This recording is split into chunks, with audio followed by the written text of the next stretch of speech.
The City of Boston Zoning Board of Appeal hearing for December 16th, 2025 is now in session. This hearing is being conducted in accordance with the applicable provisions of the open meeting law, including the updated provisions enacted by the legislature this year. The new law allows the board to continue its practice of holding virtual hearings through June 2027. This hearing of the board is being held remotely via the Zoom webinar event platform and is also being recorded. In order to ensure this hearing of the board is open to the public, members of the public may access this hearing through telephone and video conferencing. The information connecting to this hearing is listed on today's agenda, which is posted on the public notices page of the city's website, boston.gov. Members of the public will enter the virtual hearing as attendees, which means you will not see yourself on the screen, and you will be muted throughout unless administratively unmuted when asked to comment. Board members, applicants, and their attorneys or representatives will participate in the hearing as panelists, and they will appear alongside the presentation materials when speaking. Panelists are strongly encouraged to keep video on while presenting to the board. As with their in-person meetings, comments in support will be followed by comments in opposition. The order of comments is as follows: elected officials, representatives of elected officials, and members of the public. The chair may limit the number of people called upon to offer comment and the time for commenting as time constraints require. For that reason, the board prefers to hear from members of the public who are most impacted by a project. That is, those individuals who live closest to the project. If you wish to comment on an appeal, please click the raise hand button along the bottom of your screen in the Zoom webinar platform. Click it again and your hand should go down. When the host sees your hand, you will receive a request to unmute yourself. Select yes and you should be able to talk. If you are connected to the hearing by telephone, please press *9 to raise and lower your hand. You must press *6 to unmute yourself after you receive the request from the host. Those called upon to comment will be asked to state their name and address first, and then they can provide their comment. In the interest of time and to ensure that you have enough time to do so, please raise your hand as soon as Mr. Stembridge reads the address into the record.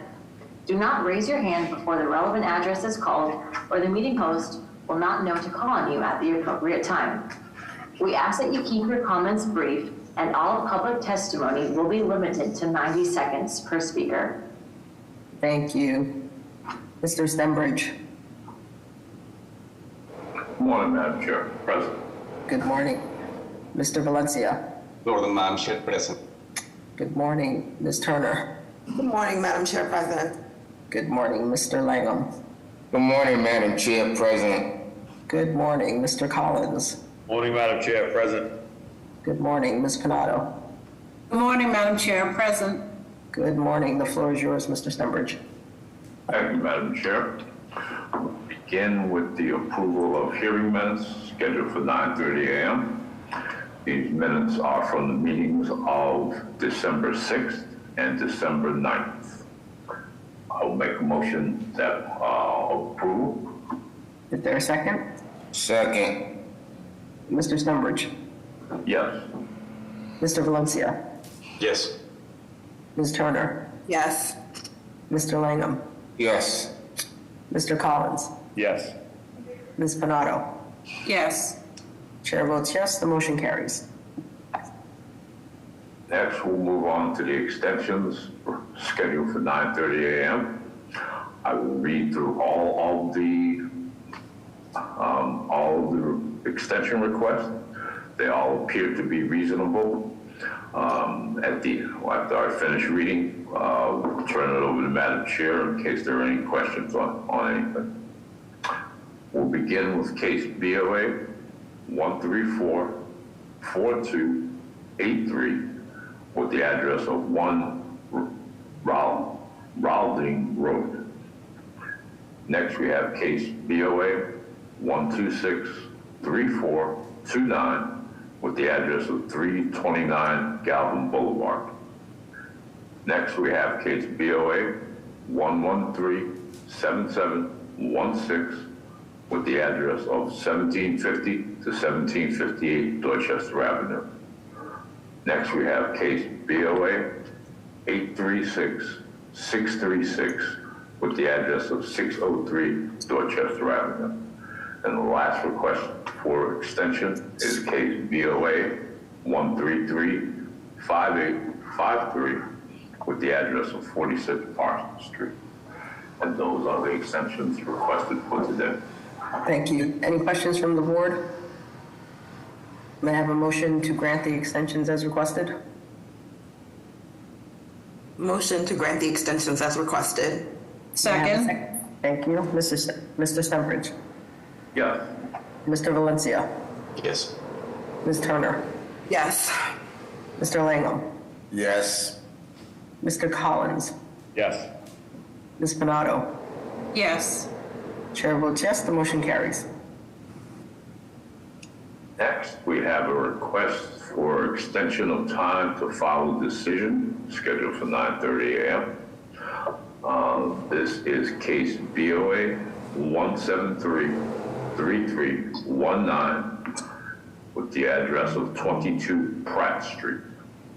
If the applicant and or their representative are present, will they please explain this to the board?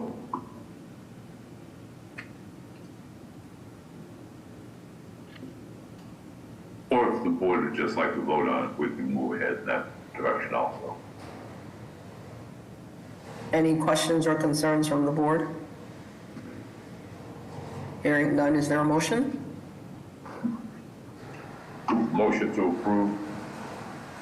Second. Thank you. Mr. Stenbridge? Yes. Mr. Valencia? Yes. Ms. Turner? Yes. Mr. Langham? Yes. Mr. Collins? Yes. Ms. Panado? Yes. Chair votes yes, the motion carries. Next, we have two board final operative cases scheduled for 9:30 a.m. First is case BOA 1263429 with the address of 28A Ridgewood Road. If the applicant and or their representative are present, will they please explain to the board? Good morning. This is Felix Sanchez, the applicant.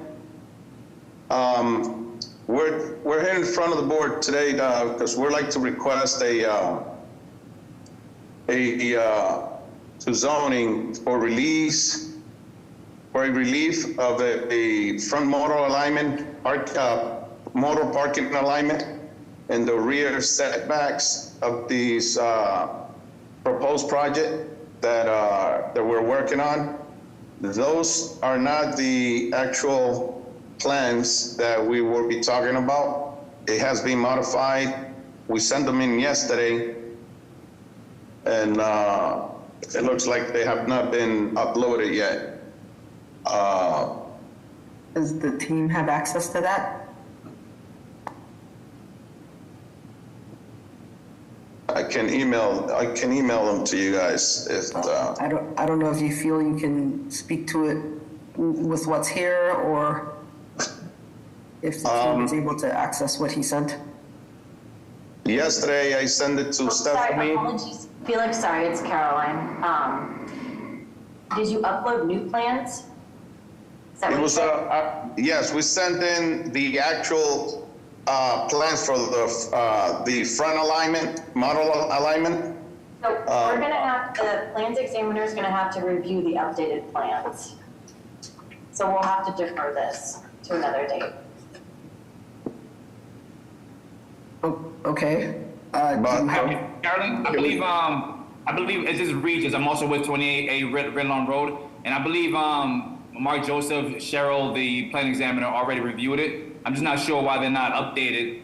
But if Madam Chair would like us to speak on this one, on what we have available right now, we could certainly speak on this one, so we could just keep the process moving forward. yeah, I mean, I would like to not delay you if we don't have to. So if you feel you can speak based on what's in front of you and just explain what you changed or whatever, that would be great. You want to pick up on that, Regis? All right, so basically, what we performed is a front model alignment.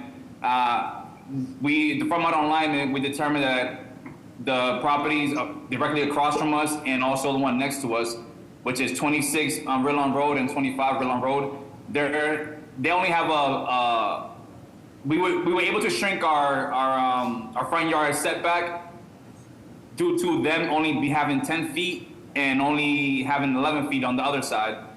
So that way we're able to increase we're able to shift the house back. So as you see the property, I don't know if you can see my pointer, but we're able to shift the house back towards the rear in order to have front horizontal parking in the front of this house.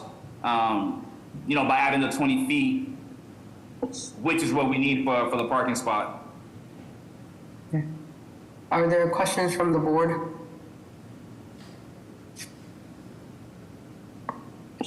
Hearing none, is there a motion? And Madam Chair, I just want to clarify, the board's voting on these plans. If there are new plans since this was submitted, it will need to be reviewed by the plans examiner again. So what does that mean? That they'll still have to come? That I've seen so far as well. Sorry, dude, what'd you say? So these are the only plans that I've seen so far. Correct. That's strong. So The Sounds plans like that we we need a submitted motion. yesterday have not been uploaded to your portal? I no, believe the that- plans examiner still needs to review them, and that could take up to 2 weeks. So it sounds like we do need to defer. Yes. So, do you have a date for them, Caroline? We could do February 24th. That's way too far. We have an issue here. The owner has a loan, okay, that is going to mature in March. So if we move this, it's going to take him way too long for him to get an extension on this construction loan. So I apologize, but we to look at submitted these. the plans yesterday morning. That's not enough time for us And to then we do sent that. the ones revised because Mark Joseph's picked up something on the plans, and we revised it, stamped them, and resent them back to the So whole. unfortunately, sir, it does sound like it needs to be deferred, and hopefully, maybe something else frees up before that Caroline can reach out to you if that is the case, but I think the date she said is the earliest that they have at this moment. So with that, may I have a motion? Motion to defer till February the 24th. Second. Mr. Stenbridge, Yes. Mr. Valencia, Yes. Ms. Turner, Yes. Mr. Langham, Yes. Mr. Collins, Yes. Ms. Panado. Yes. Chair votes yes, the motion carries. We'll see you then. Next, we have another board final arbiter case, which is case BOA 1261313 with the address of 154 Terrace Street. If the applicant and or their representative are present, will they please explain?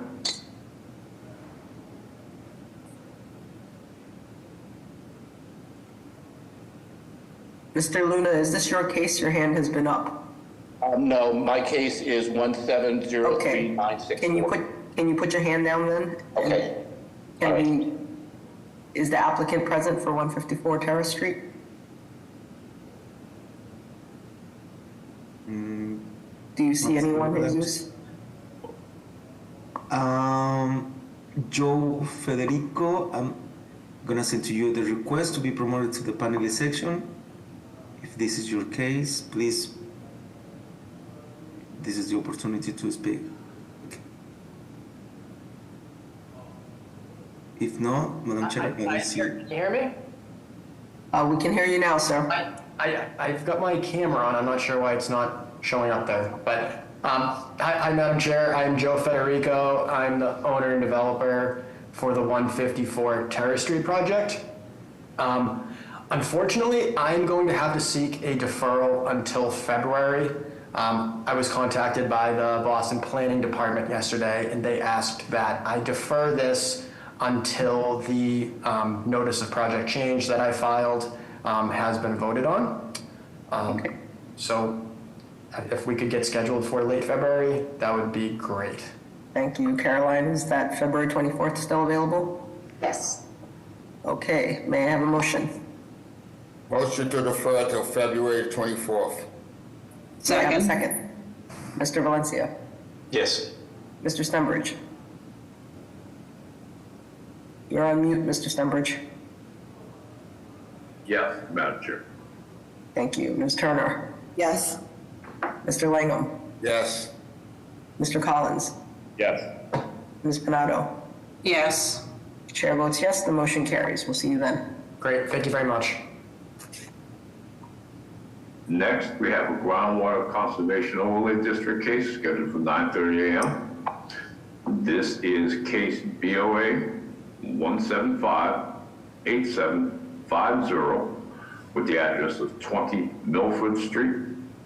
If the applicants and/or their representative are present, would they please explain? Hi, my name is Nick. I'm with the Holland Companies. I'm representing Joseph Holland. This is pretty standard. We intend to fully comply with the GCOD plans. These are stamped BWSC approved plans for our groundwater conservation system in the back. Okay, is Mr. Simonelli on to confirm that? Yes, I am, Madam Chair. Good morning, Madam Chair, members of the board, Christian Simonelli, Boston Groundwater Trust. We have both GCOD letters from the applicant. Thank you. Any questions from the board? May I have a motion? Make a motion to approve. There a second? Second. Mr. Stenbridge? Yes. Mr. Valencia? Yes. Ms. Turner? Yes. Mr. Langham? Yes. Mr. Collins? Yes. Ms. Pinato? Yes. Chair votes yes, the motion carries. Good luck. Thank you. Appreciate your time. Next, we'll go to the hearing scheduled for 9:30 a.m. Before we do that, we'll ask if there are any requests for withdrawals or deferrals from the 9:30 a.m. timeframe. Mr. Luna, are you seeking a deferral? Yes, I am, Madam Chair. Okay, can you please state the address? Yes, first of all, it's BOA number 1. Mr. Stenbridge will go through that. What is the address? 33 Princeton Street. Applicant is Richard Barachi. Okay, last case of the... Last case of the 9:30 session. Mr. Yes. Stenbridge. So this is for case BOA 1703964 with the address of 33 Princeton Street. Would you go ahead, please, and explain? Yes, Madam Chair, members of the board, my name is Joseph Luna. I am the project architect for this project representing Richard Barachi. Unfortunately, I have an unexpected legal matter I have to attend at 11 o'clock in court in Gloucester. And since we are the last in the 9:30 time slot, I fear that I will not be able to make the hearing that I need to go to. So for that reason, I am requesting the earliest possible hearing date for an extension, as my client is also currently tied up in a housing court dispute about this with the city of Boston. I apologize for the short notice, but I have to be someplace else at 11 o'clock. Understood. Thank you. Caroline? And Madam Chair, we did know about this ahead of time, and there was a January 13th, 2026 availability for that one. We will take it. So with that, may I have a motion? Motion to defer to January 13th. May I have a second? Again. Mr. Stenbridge? Yes. Mr. Valencia? Yes. Ms. Turner? Yes. Mr. Langham? Yes. Mr. Collins? Yes. Ms. Pinato? Yes. Chair votes yes, the motion carries. See you then. Good Thank luck. you very much. Thank you for your help. If there are no other requests for withdrawals or deferrals from the 9:30 hearings, we'll move ahead to the first case, which is case BOA 1786776 with the address of 49 Oakview Terrace. If the applicant and/or their representative are present, would they please explain to the board? Hello, my name is Alex Preziosi-Mishner. I am a current resident of Oakview Terrace. I live at 37 and we were able to purchase 49 Oakview Terrace, which is a single family home that we are planning to renovate and move our family into. We're doing a full gut renovation with some minor extensions in the back and on the third floor through dormers, and I will have our architect Dan walk you through it.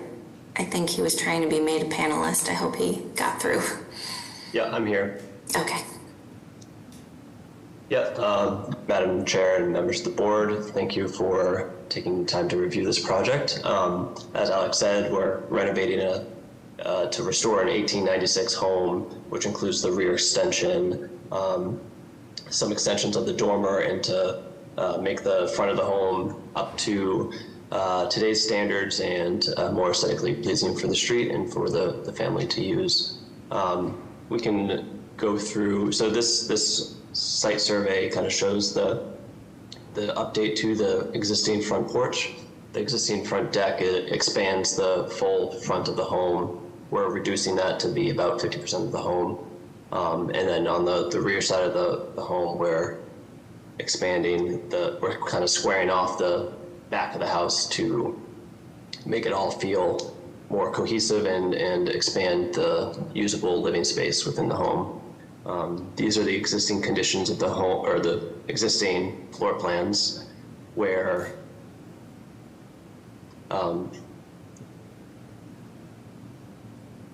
can you go back up to back to the existing plans here? Yeah, these are the demo and existing plans, just to show the footprint of the existing home off the back, how it's kind of squaring off on level 1, level 2, and level 3. So if we scroll down to the overall plans, keep going. So this is the basement, this is the ground floor, so you can see off the rear, on the bottom left corner, we've squared that off with the back right side of the house to be able to expand their living area and have a more usable kitchen and dining space. The front of the house is remaining as is, other than the reduction of the front porch, and the existing stairwell will remain. Next slide. As well as on this floor, we're expanding on that bottom left of the house to accommodate another bathroom for their children. Next slide.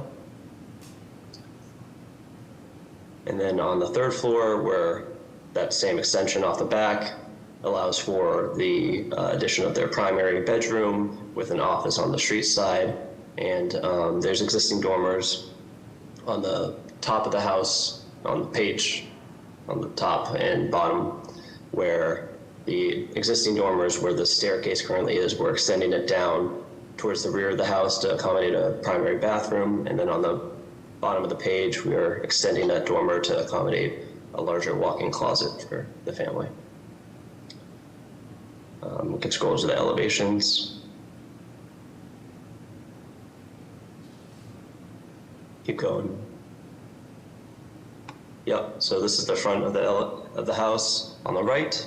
You can see the reduction of the front porch, and that allows a couple things. It makes the front a little nicer, and then also it allows for some more daylight to come into their front living space with where we have that bay window. We can go to the next elevation, and then this is the rear of the home, where you can see the profile on the back on the left side, south elevation. We've squared that off so it's similar to the front elevation in form, and accommodate a larger rear deck for them to have family meals and outdoor space. Thank you. Are there questions from the board? Hearing none, may I have public testimony? Madam Chair and members of the board, for the record, my name is Jeremy Bembury. I am the Jamaica Plain Community Engagement Specialist for the Office of Neighborhood Services. The applicant has completed the community process, which consisted of an abutters meeting facilitated on September 24th, where the proposal gained overwhelming support and praise for the design of the proposal, as residents expressed how well it fits the character of the neighborhood and supports the family coming and remaining in the neighborhood. Next, the proposal was presented to Jamaica Plain Neighborhood Council on November 5th, where they voted to approve the proposal. Thank you for your time, and the Mayor's Office of Neighborhood Services would like to defer to the board for their judgment. Thank you. Thank you. Any other raised hands? Yes, there is one person, Gary. I'm not sure if you are looking to speak for this project. If no, there is no additional. Can you hear me? Yes. Okay, great. So I am a long-term resident of Oakview Terrace. I live at 41 and have known Alex and her husband and 4 kids for some time, and just want to speak in favor of this proposal. The house that they bought and now are moving into has been abandoned for the last 2 years because the previous owner died, and be an enormous upgrade to the neighborhood for them to move there, but also they've become very critical partners in the neighborhood, which has probably 20 kids all around that circle at the top of Oakview Terrace. So I encourage the board to approve their application. Thank you so much. With that, may I have a motion? Motion to make a motion for approval. May I have a second? Second. Mr. Stenbridge? Yes. Mr. Valencia? Yes. Ms. Turner? Yes. Mr. Langham? Yes. Mr. Collins? Yes. Ms. Panado? Yes. Chair votes yes, the motion carries. Good luck, ma'am. Thank you. Thank you. Next, we have case BOA 179-0998 with the address of 106 Selden Street. If the applicant and or their representative are present, would they please explain to the board? Good morning. My name is Matt Waller. I am the attorney for the applicant with the law firm Robinson & Cole, business address at 53 State Street in Boston. Thank you to the members of the board for the opportunity to be here this morning. I'm joined this morning by Marie Morissette from Mass 5, who is representing the developer. As described in the appeal filings and as shown on the plans, the appeal relates to the parcel now owned by Mass 5, previously owned by the City of Boston, located at 106 Selden Street in Dorchester. The proposal for this property is the construction of one 3-story multifamily residential structure containing 6 units and 6 parking spaces. 4 of the units would be affordable to households making up to 80% of AMI, and 2 of the units would be affordable up to households making 100% of AMI. All the units are home ownership. The Mayor's Office of Housing designated the proponent as the developer for the subject property under the Welcome Home 2, Welcome Home Boston Phase 2 program. Same plans and designs were submitted in connection with this appeal, were previously submitted to and approved by the board for dimensional zoning relief in February this year. However, because the regulations do not allow for the construction of more than 3 dwelling units in a 3-family 6,000 subdistrict, the applicant subsequently filed an alteration permit to close out the zoning relief and obtained a required use variance under under Article 65, Section 65-8. So that's the purpose of being here this morning, is to close out the zoning relief for this property. At this point, I will turn it over to Marie to provide more context. Good morning, board. Good morning. Thank you, Matt, for that overview. As Matt mentioned, this plan was previously approved. We've made no additional changes. We're hoping to come back here to secure and get your approval on the additional use variance.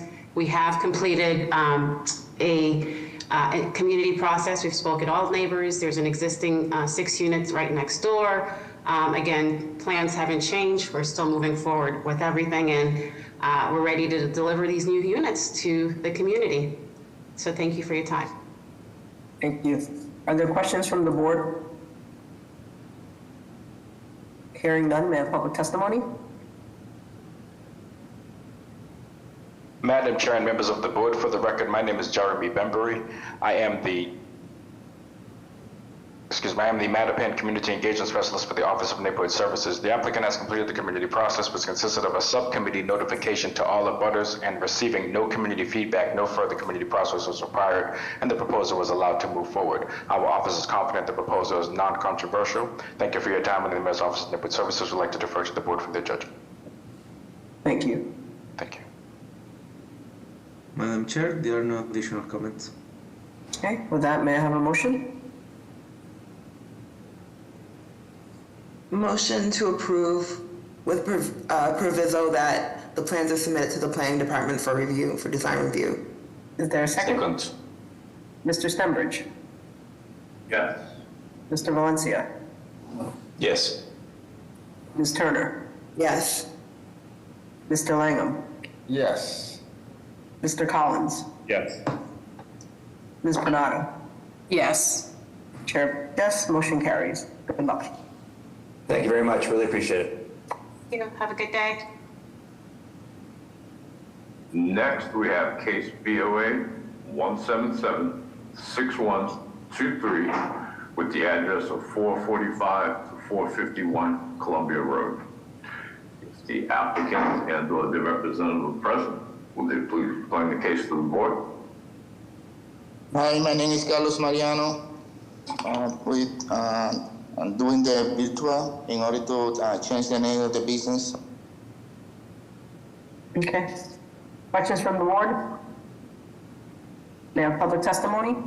Madam Chair and members of the board, for the record, my name is Jeremy Bembury. I am the Dorchester Community Engagement Specialist for the Office of Neighborhood Services. The applicant has completed the community process, which consisted of a subcommittee notification to all abutters, and receiving no community feedback. No further community process was required, and the proposal was allowed to move forward. Our office is confident the proposal is not controversial. Thank you for your time, and the Mayor's Office of Neighborhood Services would like to defer to the board for their judgment. Thank you. Thank you. Madam Chair, there are no additional comments. May I have a motion? Motion to approve. Is there a second? Second. Mr. Stenbridge? Yes. Mr. Valencia? Yes. Ms. Turner? Yes. Mr. Langham? Yes. Mr. Collins? Yes. Ms. Panado? Yes. Chair votes yes, the motion carries. Good luck. Next, we have case BOA 178-4372 with the address of 10 to 18 Bowden Street. The applicant and or their representative present, will they please explain? Good morning, Madam Chair and members of the board. My name is Bonnie Tian with JCBT Architect. We're proposing a 2,900 square feet new dine-in restaurant with a liquor bar at the ground level of the mixed-use building at the Four Corner Plaza on Bowden Street, Dorchester. The proposed Jamaican restaurant will have about 77 seats. Street parking is allowed in the area. We are requesting relief for change of use and off-street parking and loading. The Merle Kitchen has been around in this same neighborhood for a while and have received support from numerous neighbors in the area. This is my presentation. Thank you. Any questions from the board? Hearing none, may I have public testimony? Madam Chair and members of the board, for the record, my name is Jeremy Bembury. I am the Dorchester Community Engagement Specialist for the Office of Neighborhood Services. The applicant has completed the community process, which consisted of an abutters meeting facilitated on October 22nd, where the proposal received overwhelming support from all in attendance, including civic members and City Councilor Worrell's office, who all supported the much-needed style of restaurant entering the underserved community. Next, the proponent presented to United Neighborhood Association, which completed the community process. To date, our office has not received any further community feedback. Thank you for your time, and the Mayor's Office of Neighborhood Services would like to defer to the board for their judgment. Thank you. Thank you. Chair, next we have Brian. Hi, good morning, Madam Chair, members of the board. Timothy Guimon from City Councilor Brian Worrell's office. We'd just like to reiterate our support. We think this would be a great addition to the Four Corners area, and we would like to see this go through. So thank you very much. Thank you. Madam Chair, there are no additional comments. With that, may I have a motion? Motion is approved. Is there a second? Yes. Mr. Stenbridge? Yes. Mr. Valencia? Yes. Ms. Turner? Yes. Mr. Langham? Yes. Mr. Collins? Yes. Ms. Pinato? Yes. The chair votes yes, the motion carries. Good luck. Thank you. We have two companion Article 80 cases. The first is case BOA 1789434, with the address of 29 to 29F Romsey Street. Along with that, we have case BOA 1789440, with the address of 33 Romsey Street. If the applicant and or their representative are present, will they please explain the cases to the board? Thank you, Mr. Stenbridge. Good morning, Madam Chair, members of the board. Attorney John Pulgini on behalf of 2933 Romsey Street LLC. With me this morning is William Christopher, the project architect. 29-33 Romsey Street is both of these projects. The zoning is two-family 4,000. There are 4 lots. When put together, the square footage is 25,271 square feet. I'm pleased to present this deeply affordable development proposal that underwent an Article 80 process and was approved by the BPD on July 17th board hearing. This location currently has 2 vacant buildings. One is a dilapidated 3-family, and the other is a commercial building that was once home to the Rice AMVETS post. The proposal before you is to raise these buildings and construct 2 new residential buildings. One building, which will be the 29 Romsey, will house 7 3-bedroom market rate home ownership townhouse units, with each unit having a dedicated single-car garage parking. The unit program in this building will be 7 3-beds, 2.5 baths. Each will be a little over 2,000 feet. The other building at 33 Romsey will contain 22 residential units with 11 garage parking spaces. The program for this building is 21 2-bedrooms and 1 studio. In total, this proposal will have 12 income-restricted units, which provides more than 40% affordability between the 2 buildings. As I stated, this proposal went through an Article 80 process, and in addition to the vast amount of affordability, the proposal was designed to preserve open space, with nearly half the site to remain as open space. Additionally, the proposal includes significant public realm improvements, such as pushing the building back from the sidewalk to provide wider sidewalks and compliance with the complete street guidelines, as well as new landscaping along Romsey Street. At this point, I'll turn it over to William Christopher to go through the plans. Thank you. Good morning, Madam Chair, members of the board. My name is William Christopher. I'm the architect for this project. Basically, what we have done is analyzed this neighborhood to come up with a concept that allows for the street fabrics to remain the same. Romsey Street Lane, or Romsey Place was an important article in the community, and the owner was very sensitive to that, and we made sure to define that and to hold that into place. Basically, what we've done is we've taken the buildings and using the rhythm of the current street wall along Romsey Street, we've developed the project as it is before you today. On the left-hand side will be the rental units. On the right-hand side will be the townhouses. Romsey Lane will be the primary access for parking to the townhouses and to the apartments, as well as a very usable outdoor play space for the families that we hope will be attending here. Questions from the board? Yes, Madam Chair. I am very glad to see that the project is providing 40% of the units as affordable, but I didn't see any information about the area medium income for those affordable units. Do you have information about what the AMI will be for the affordable units? Yeah, so it's a blend. That's a great question, Mr. Valencia. It's a blend, so that it works out to be 80% affordability. 80%, that is the like average. It's a range, yes. So it depends on, it's through Mass Housing Finance, so it's a range of it.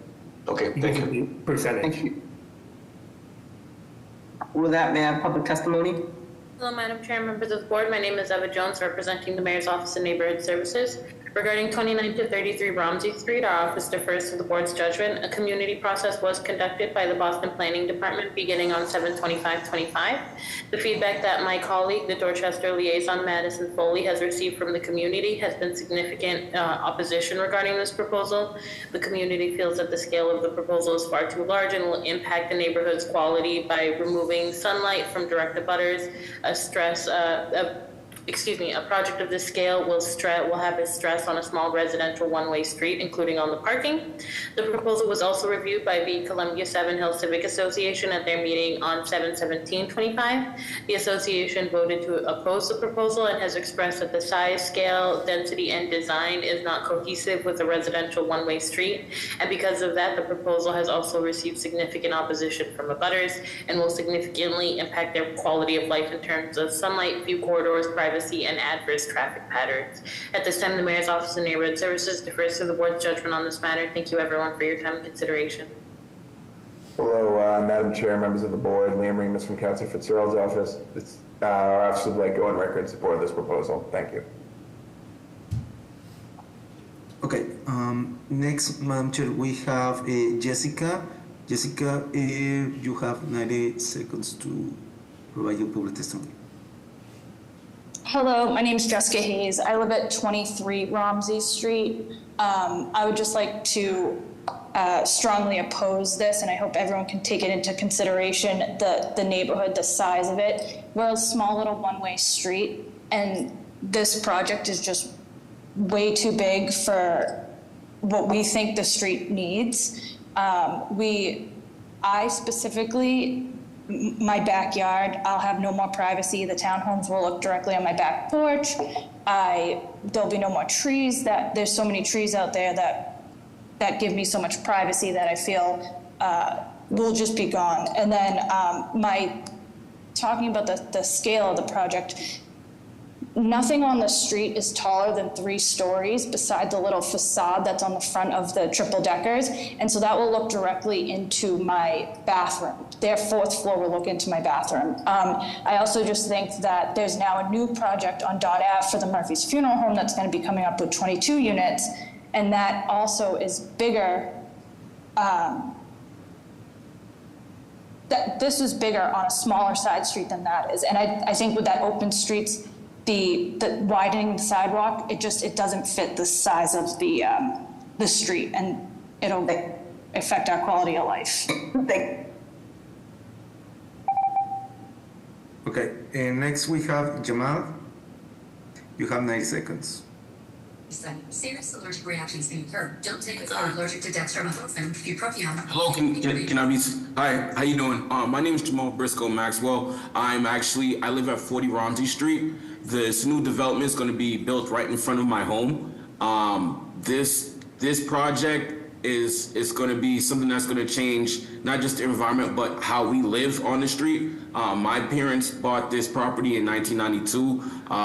The majority of the people who live on the street, it has changed. But the thing about this is it's going to change for the worse. If what Jessica said prior to me coming on, there's another building that's going to be built around the corner. So between these 2 projects, it's going to change things drastically. This is not what we're looking for in terms of a community. We're looking for something a little bit more community oriented. I'm not opposed to them having a building, but 22 units, no. Maybe 6 to 9 units.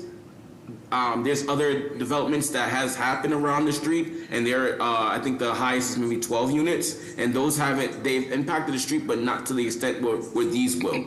Again, I strongly oppose this. I don't want this to come and be built like how they're going to be building it, because again, that will change everything for my neighborhood. Thank you. Thank you. Next, we have the person with the iPhone. And the greatest lighters, they are 5 miles. 90 seconds. Thank you. Good morning, Madam Chair, members of the board. Anthony Gilardi from City Council Herb Murphy's office. The council would like to go on record in support of the application. Thank you. Okay, next we have Stephen Harvey. You have 90 seconds. Mr. Harvey, since I'm guessing you're the one who project managed this. Yes, ma'am. Could you please talk about the community process, because, you know, there are clearly direct abutters and organizations here not in support. So I'd like to understand that process, how that went. Yes, ma'am. No, the project was filed on September 20th, 2024, and we had 2 public meetings, and the project was approved on July 17, 2025. The project had originally been proposed as 1 building, but after the first meeting, the community very much asked for a couple of things. One, to preserve Romsey Street or Romsey Place, and to add home ownership to the proposal. So working with the proponent, we revised the project midway through the Article 80 process to meet the request of the community, maintaining Romsey Place and providing both a rental and home ownership structures on the site. Once that process was completed, we brought it to the board and met the standards of the planning department, and we feel the project is appropriate for the site. Thank you. Any other raised hands? Yes, Madam Chair, we have more 5 people in the attendee section. Okay, let's get through as many as we can. Okay, so next we have Rosner. Cindy, you have 90 seconds. Yes, good morning. Hope you can hear me properly. I'm a direct abutter on Sagamore Street, and I am in favor of this proposal. It will look over my backyard, which is not going to be an issue for me. I think the process has been transparent. The meetings that I attended at the property were civil, and they were polite, and they were very encouraging to people to speak their minds and give their feedback. They cooperate with the neighborhood. They've changed when changes have been asked for. What's currently there is just an eyesore. It's trash filled, these falling down buildings. It's not great for the neighborhood, and 22 units, 11 parking spaces, home ownership, affordability, rental units. They've done what we've asked them to take a look at. So as a direct abutter, I am firmly in favor of this proposal. Thank you for your time. Thank you. Okay, next we have Christine Ho.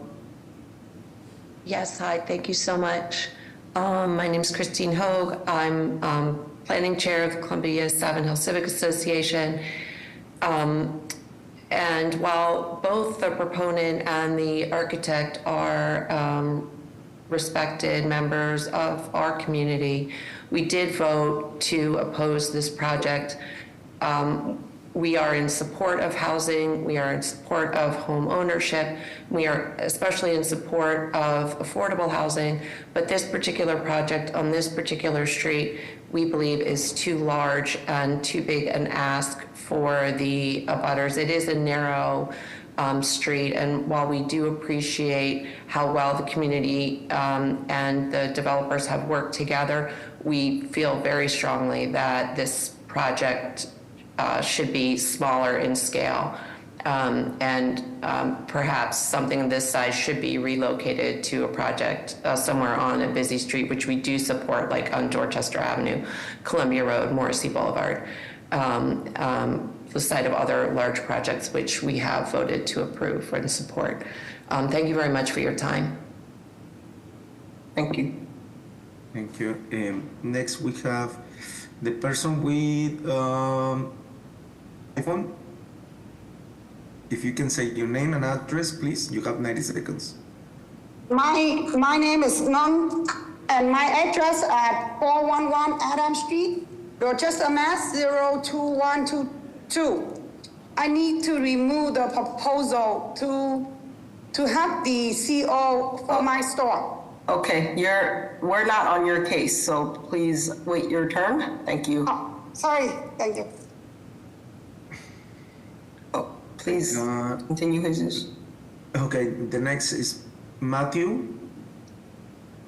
If you can state your name and address and 90 seconds, please. Hi, good morning. My name is Matt Rabina. I'm an abutter at 37 Belford Street. My office window is looking directly at the site right now. I strongly support this proposal. I do think that this is the right amount of density for the site. This isn't like any of the other lots on Romsey Street. It's a super deep lot. It covers a lot of area. It's over half an acre. I think the fact that the developer's proposing so much off-street parking is really a benefit. And I say this as someone who doesn't have off-street parking and has to look for on-street parking. There's parking in our neighborhood. I know, folks might be frustrated it's not right in front of their house, but it works. I think the kind of like this townhouse concept and using the length and the depth of the site is really great. There's been some other really good buildings put up on Pearl Street, on Savin Hill Ave that look very similar to this in terms of how it's laid out. And I think it's going to be really successful if the board is able to approve it. And I'm strongly in support of having this right in my backyard. Thank you. Any other questions from the board? Is there a motion? I didn't speak yet. Am I not allowed to? I'm sorry, I did not see your hand raised. Are you speaking on this project? Yep, I put my hand up and messaged in the group there. If I can go now, if you want me to, it's up to you. Yes, briefly. Awesome. Yeah, I'll be super quick. I'm an owner at 332 Savin Hill Ave. I echo a lot of what Matthew just said, actually. I'm a big supporter of the lots and eyesore at the moment, and it's a big lot. I like that they've come down overall in unit size. I like that it's a mix of rental and for sale units with a lot of affordable units and green space as well. And they've been kind of consistently revising based on the feedback in the community. And then one last thing I will say is this crew actually built directly next to me at 332 Savin Hill home and redeveloped the land there, and we're awesome about it. I originally lived in South Boston and dealt with a lot of people who are not that way. It was a completely different experience going through the building and development process with this crew that's looking to build this. And so I'm very much so strongly in support. Thanks for your time. Thank you. Any other questions from the board? Madam Chair, could I just address some of those comments just quickly? Yes. Hello? Thank you. Hello? Oh, I'm sorry. Hello? Can you see me or hear me? Okay, last comment. Please state your name and address for the record, and if you're in support or opposition. iPhone.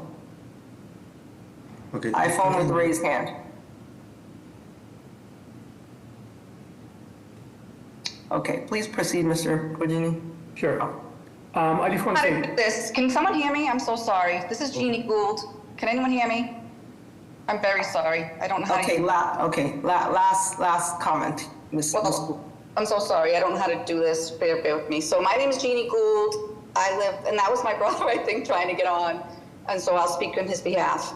I live at 36-38 Romsey Street, directly across from the Rice Post. And we vehemently oppose the size of this project. We're not opposed to working with the developers. And I'm kind of upset with Stephen Harvey because every abutter went to all those meetings, and the direct abutters, not anyone who was inadvertently affected, but direct abutters all said the same thing. It is way too big, there's not enough parking, and the infrastructure on our street will be drastically changed. It's a residential side street. It's primarily owner-occupied. Our family has owned that home for 62 years. My dad is 96. He looks out that window at the Rice Post every day. We love our neighborhood, and we would love to see things there. People say it's an eyesore. Number one, the Rice Post, I could show you a picture. It looks exactly the same as it did when I was a little girl. If there's any eyesore there from trash or things, you should take that up with the current owners. They could be cleaning that up while they own it. That has nothing to do with what that looks like. That's on the current owners. And even the two-family, my brother lived at 29 Romsey Street for 20-something years, and he was displaced because he couldn't afford to buy that. You talk about affordability, that is not affordable. James explained, or someone there said, a one-bedroom affordability is $2,300. My children, my nieces, they all work. They're school teachers. They work, have great jobs. None of them can afford an apartment across the street. We joke and say, you had to move to Hyde Park, you had to move here. We strongly oppose this. We would still work with the developers. We just want the size. Thank you. Okay, Mr. Progini. Sorry. Thank you, Madam Chair. I just want to say this proposal went through significant design changes based upon the feedback from the community. Originally, as Stephen said, it was a single building that created a street wall of 35 units. That didn't fit the context, so it was revised to 2 smaller buildings, which, as you will see in the BPD recommendation, fits the neighborhood context. This development checks all the boxes for sensible development. It's a transit-oriented development, only a half a mile from both the Savin Hill and JFK train stations. Nearly half the site remains open space, home ownership opportunity, which is a dire need in this area, and most importantly, deeply affordable housing with absolutely no displacement. Thank you. We appreciate the opportunity. Thank you. Are there any other questions from the board? May I have a motion? Madam Chair, I would like to make a motion of approval with Planning Department review, especially considering the 40% affordable units that will be provided at this site. Thank you.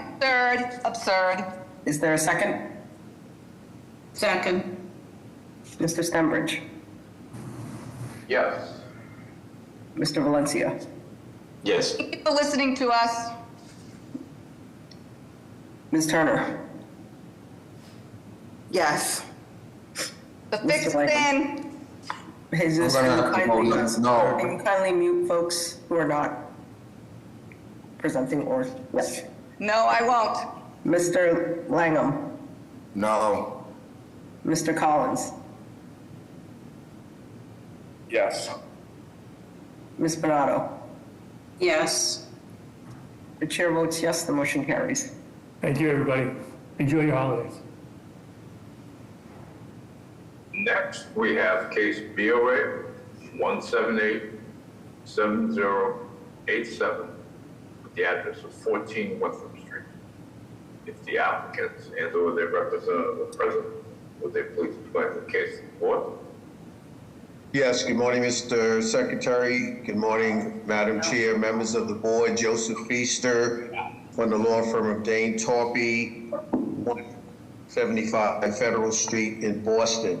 Knowing that you want to move this along, I wanted to first begin by wishing all on this call, and primarily the board members for sure, happy holidays, whatever holiday one celebrates, Christmas, Hanukkah, or Kwanzaa.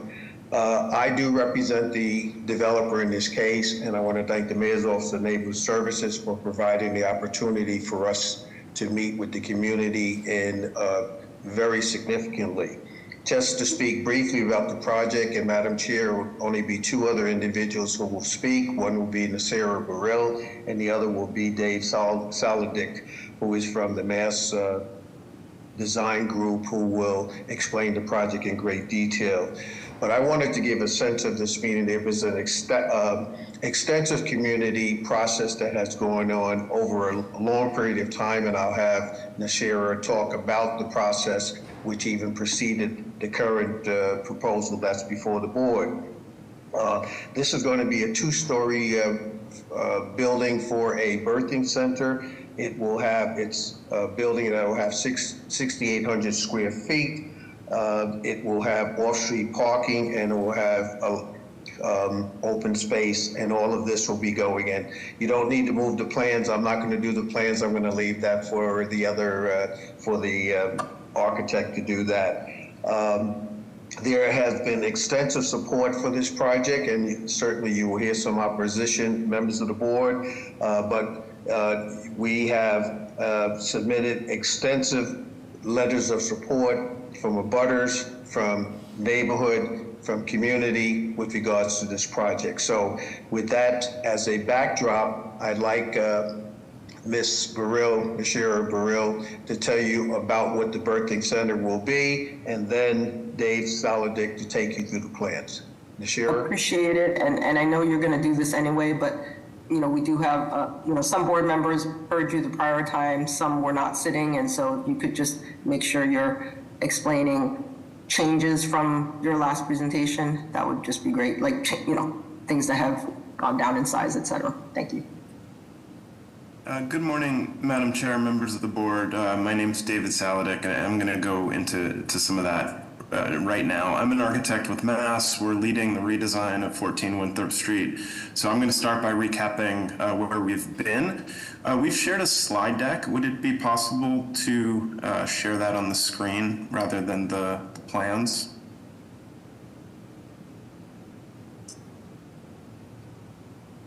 Does the ambassador have the other plan, the slide deck they're referring to? There you go.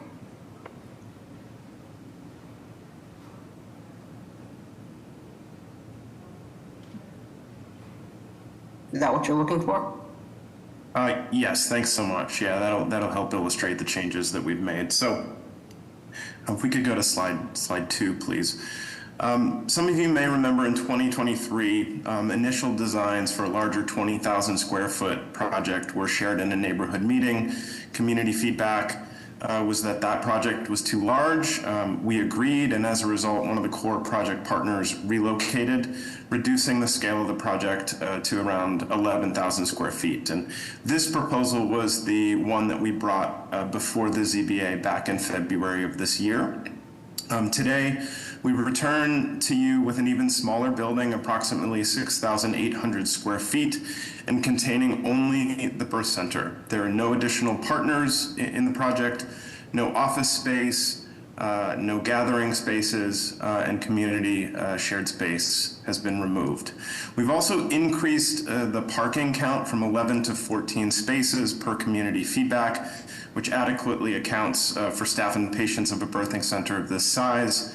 Lastly, just as a reminder to the board, the existing red house at 14 Winthrop Street, where we are proposing our development, has had a notice to demolish since 2019. If you could stay on that slide, please, the slide above. So just to compare if you could go to the previous slide, please, just to compare the 2024 design with where we are today. Our design is on the right, and again, we've reduced the total number of lots in the project from 4 to 3. The proposal now includes only the 3 parcels at 10, 14, and 18 Winthrop Street. We have excluded the parcel and house at 23 Kearsarge Ave, which is visible in the background of this image here, and that will remain as a residential property as previously requested by the community.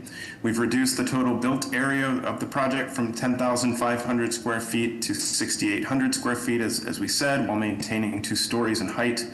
We've increased the percentage of non-built area on the property and again increased the number of parking stalls from 11 to 14. So all these changes have happened over the last few months. They've resulted in a smaller building, more open space, and also less foot and car traffic than the previous design. Next slide, please. If we look at the interior layout of the birth center, we've remained consistent with the previous version. So we still have a total of 4 birth suites and 4 exam rooms. The only difference here is that previously these were all on the ground floor, that's shown on the left, and the current design on the right has these spaces split across 2 floors. Next slide, please. Through it all, I think we've remained committed to designing a birth center that in its essence is residential in nature and fits the scale and character of the neighborhood. Next slide. Zooming into the ground floor plan, the main parking and building entrances will be located on Winthrop Street. As you enter through a small lobby, you come into a family room with a kitchen and a solarium. Toward the back of the site, there are 4 private birth suites that connect directly to the labor garden located in the upper left corner of the property. People will labor, birth, and recover postpartum in those birth suites. And along the south boundary of the property, as shown in this plan, the parking lot will align with the building's south facade. We're maintaining an 8-foot 4-inch step back that's consistent with the existing context and street wall of adjacent properties. And the parking, of course, will be screened with a fence and vegetation to reduce visual impact to the street. Next slide. Upstairs on the upper floor, the second floor is an extension of the birth center functions. We have reception space and several exam rooms located at the front of the building, as well as staff space for birth center staff at the back. Next slide. This is a rendering that shows how it feels to approach the building coming from Winthrop Street. Birth centers are really home-like facilities, so this two-story building has been intentionally designed to maintain a residential character rather than an institutional look, and our goal has always been to design something that really feels like home. Next slide. At the back of the property, those birth suites that I mentioned open up onto a private labor garden that brings light and nature into the rooms and that gives people a quiet, private space to connect with the outdoors during labor and during the immediate postpartum period. Next slide. This will be my last slide, I believe. So this last image conveys the home-like environment that's proposed for the interiors. This rendering in particular corresponds to the family room at the ground floor, where loved ones will gather when relatives are admitted in labor. Families will be able to sit and relax in this lounge area, get sun in the solarium, which you can see through the windows, or heat up meals in the kitchen to the left, all in a place that feels more like a living room than a hospital waiting room. And with that, I will pass it to Nashira Burrell.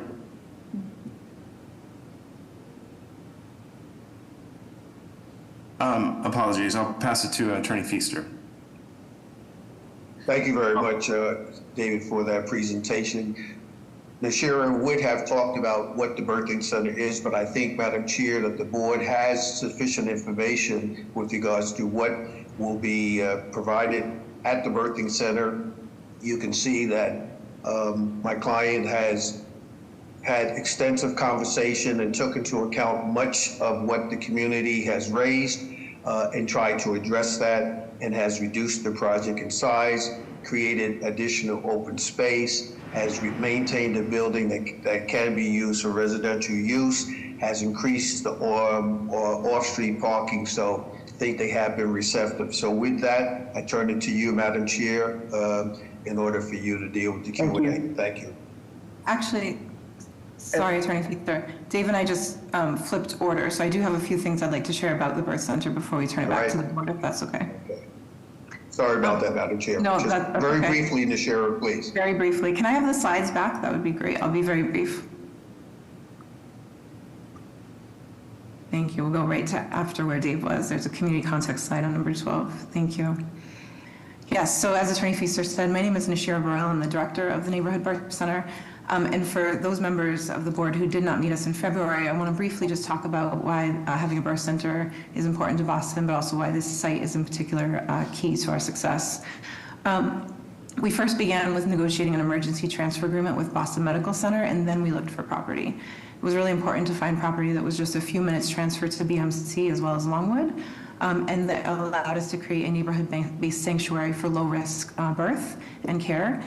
This is really a third option between hospital and home birth, and the key word being sanctuary. So we purposefully chose residential property, confident that we could amass the overwhelming support that we have.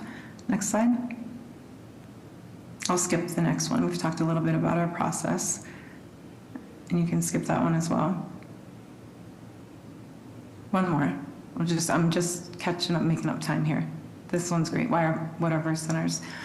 So a birth center is a home-like facility. It's staffed by midwives, one above that. They provide physiologic or natural childbirth and GYN care. They offer longer, more personalized visits. Birth centers have relationships with hospitals for seamless access to physician or hospital care when needed. This will not be a cash pay facility, as some birth centers are. We will accept commercial insurance and have planned for more than 60% Mass Health in our business plan. Birth centers are associated with better experiences and better outcomes, including lower preterm births, lower cesarean rates, and lower rates of low birth weight. And there's data on that slide above if the board has the slides after. And this is just the context of the nation. There are a number of birth centers popping up across the country, more than 300 now. Next slide, there's only one in Massachusetts. It's out in Florence in the Northampton area, which really underscores the local need. The other birth centers in the Boston area have closed in the last 5 years. Next slide.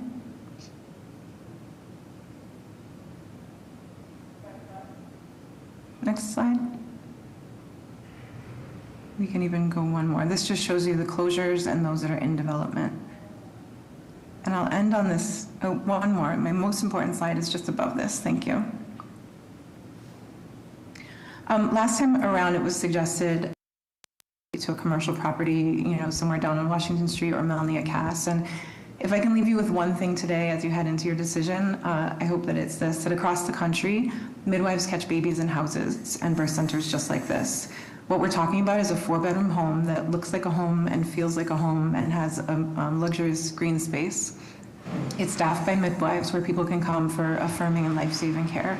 It is not a hospital, it is not a community health center, but it does need clinical use. From Tallahassee to Western Mass, birth centers operate in homes that have been renovated or in new builds designed to replicate a 2-story home like the one we're proposing here. Thank you. I'll end there. Are there questions from the board? Okay, hearing none, may I have public testimony? And just a reminder, we are limiting public testimony to 90 seconds. Madam Chair and members of the board, for the record, my name is Jeremy Bembury. I'm the Roxbury Community Engagement Specialist for the Office of Neighborhood Services. The applicant has completed the community process, which consisted of an abutters meeting facilitated on October 15th. That was very well attended. The meeting was split between those who opposed and those who supported. Supporters were delighted to see the developers respond to the prior community feedback and significantly reduce the size of the proposal to benefit within the character of the neighborhood. Supporters felt the birthing center would be a place for women of all ages to come and work together while adjusting the need for better health care for minority women and infants during pregnancy.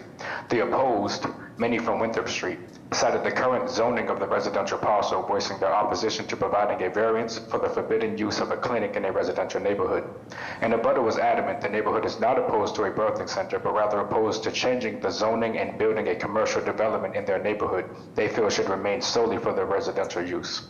Next, the proponent presented to Roxbury Path Forward on November 18th, where the Civic remained opposed to the proposal as it does not address Roxbury's urgent need for housing. The proposal, surrounded by residences, would damage the residential character of the neighborhood and narrow street, and therefore the Civic urges the board to deny the variance for use. To date, for opposition, our office has received 93 letters of opposition, including one from Roxbury Path Forward maintaining the opposed theme of forbidding commercial use in residential zone, and from Roxbury Neighborhood Council pointing out the physical constraints of the proposed location and how they pose significant risk for laboring patients, emergency responders, and the broader community within the birthing center being located on Winthrop Street, a one-way, single-lane residential street that outlets directly onto Warren Street, a highly trafficked arterial corridor, and urges the city to prioritize maternal and neonatal safety, emergency responsiveness, and neighborhood impact in its review of the proposal. To date, for support, our office has received 215 individual letters of support, a 218 signature online petition of support, and 23 letters of support from organizations and government officials. I will read a few into record as they have been sent to the board for their review. Supporting officials include United States Representative Ayanna Presley, Massachusetts State Senator Liz Miranda, Massachusetts State Representative Christopher Worrell, City Councilor at Large Julia Mejia, Councilor Pepin, Dr. Elaine Fitzgerald Lewis, Director of the Bureau of Family Health and Nutrition of the Massachusetts Department of Public Health and the State Maternal and Child Health Director, Child Services of Roxbury, and Embrace Boston. At this time, the Mayor's Office of Neighborhood Services would like to go on record in support of this proposal. Thank you for your time. Mr. Bembury, can I ask you a quick question? Yes, The ma'am. letters of opposition, were they based on the original project or what we see in front of us? Or do you not know? Yes, ma'am, I did read through them. We have 62 letters that were physical letters, and the other were sent in via email. I can read over the Yeah, my question was just whether they're based on the revisions that were presented today, or were they from the previous They iteration? are new. Yes, ma'am. They are new opposition letters regarding the location and the building of commercial property, the variance for the usage. Thank you. Yes, ma'am. Jesus. Okay, next we have a Gis Purvis. You have 90 seconds. Yeah, my name is Jesse Purvis. I'm the Director of Policy for Council President Louis Jean, and we'd like to go on record in support of the proposal. Thank you very much. Thank you. Thank you. Next we have Lorraine. Lorraine Payne. Good morning. I am on the call today representing Roxbury Path Forward neighborhood association. My address is on Moreland Street, the next street over from Winthrop Street. And in referring to the letters, they are by and large from people who live on Winthrop Street. And, I live in this neighborhood because I bought my house from my family members. And again, many of the houses that are across from the birthing center are people who could be the third generation in their home, going back to when this neighborhood was segregated. And what I want to emphasize for you is that this project does not meet the conditions in Article 7 that are required for a variance. There are no special circumstances applying to this land. This is just something that they want. And because Winthrop Street, including Warren Street, the laundromat next door, which has been referred to, has been sold for housing. This is a National Historic District that primarily is made up of housing. And if you approve this, even though it's a forbidden use, it will be housing surrounding this commercial use. And it interferes with the neighborhood's quiet enjoyment Please wrap of up, the ma'am. property. Yes, Please wrap up. Thank you. Yes, ma'am. Thank you. Okay, next we have Brian. Good morning, Madam Chair, members of the board. Timothy Guimond from City Councilor Brian Worrell's office. We would just like to go on record in support of this project. Thank you very much. Thank you. Next we have Maxine. Good morning, thank you. I just want to actually release some of my time to Lorraine so she can finish, if that's okay.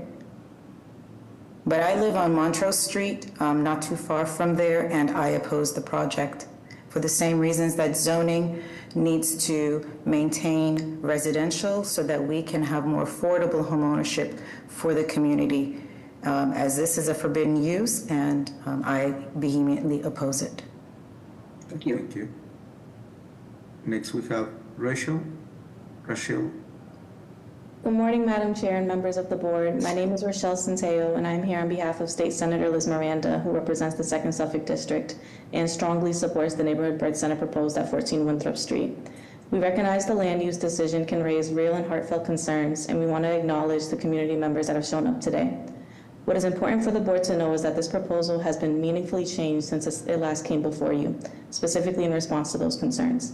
The current plan represents a significantly scaled-down project.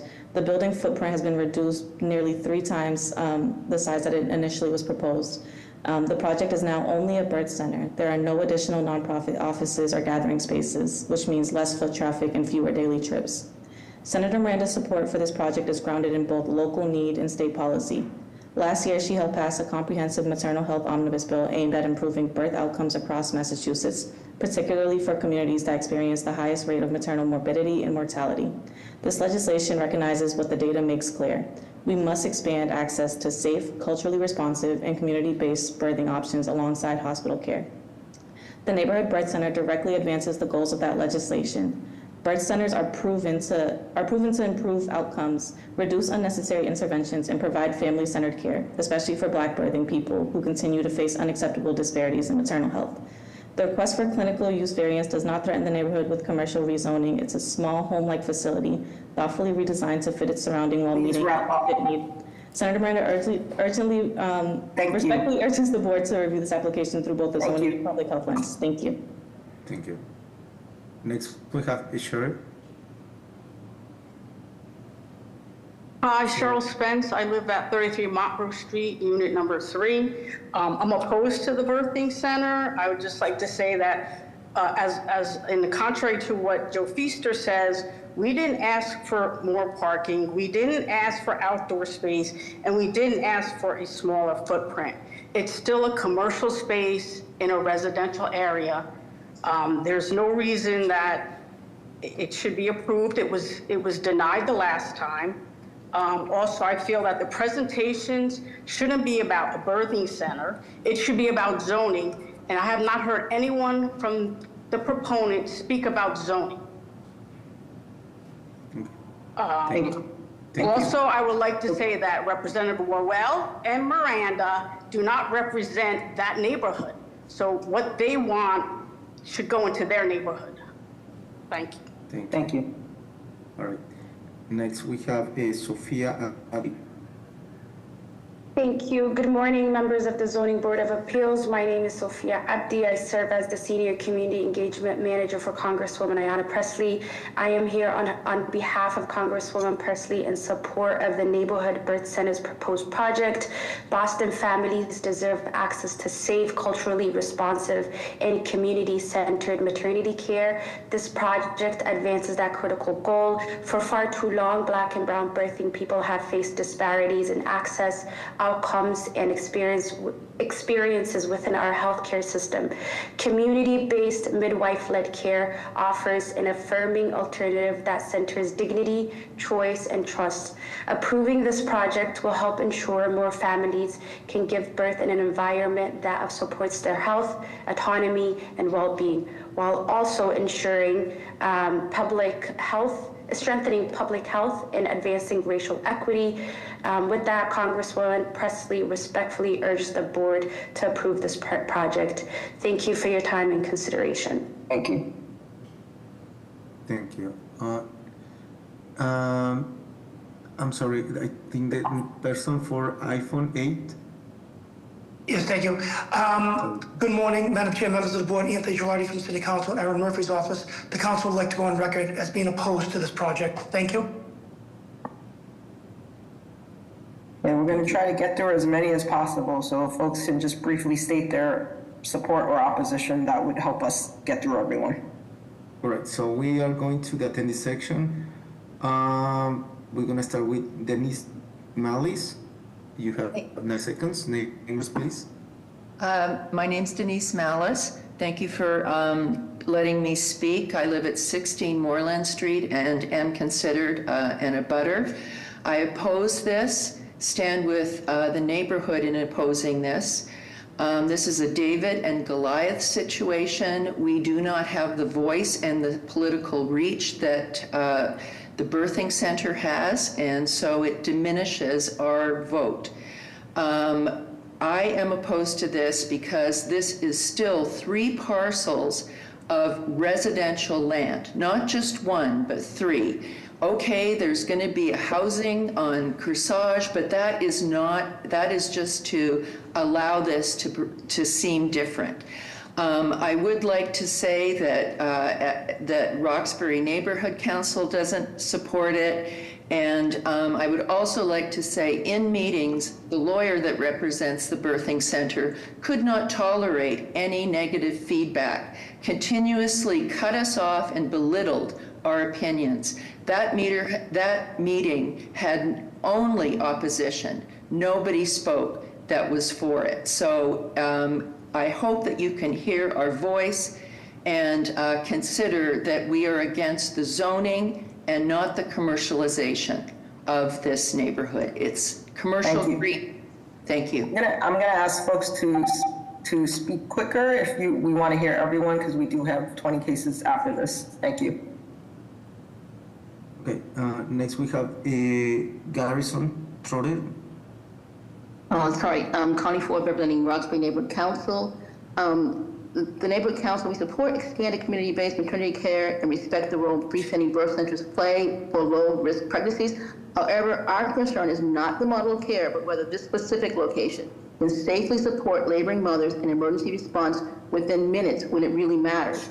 Winthrop Street is a one-way, single-lane residential street. It's ending up on Warren Street, which has a traffic light very shortly away from where the mouth of the street is. And then if you're trying to go to Boston Medical Center and you're going to the next light, which is off of, at that point, Studley Street, it's dangerous. If you have an emergency, either coming to the birthing center or leaving from the birthing center, that does not accommodate the need for a safe transportation. But yes, birth center saves lives, but we're not talking about the birthing center specifically. We're talking about the lives of people who would need to access that space, and this location is not a safe place, and the emergency vehicles that have to access it. The street already has reported that cars drive the wrong way on the street, and that has not been addressed. And we need to have the health and welfare of our parents, the mother, and the child is a priority, and not the political appropriateness of a neighborhood birthing center. That needs to be removed. It's a safety matter. Thank you. Thank you. Okay, next we have a Carto Disco.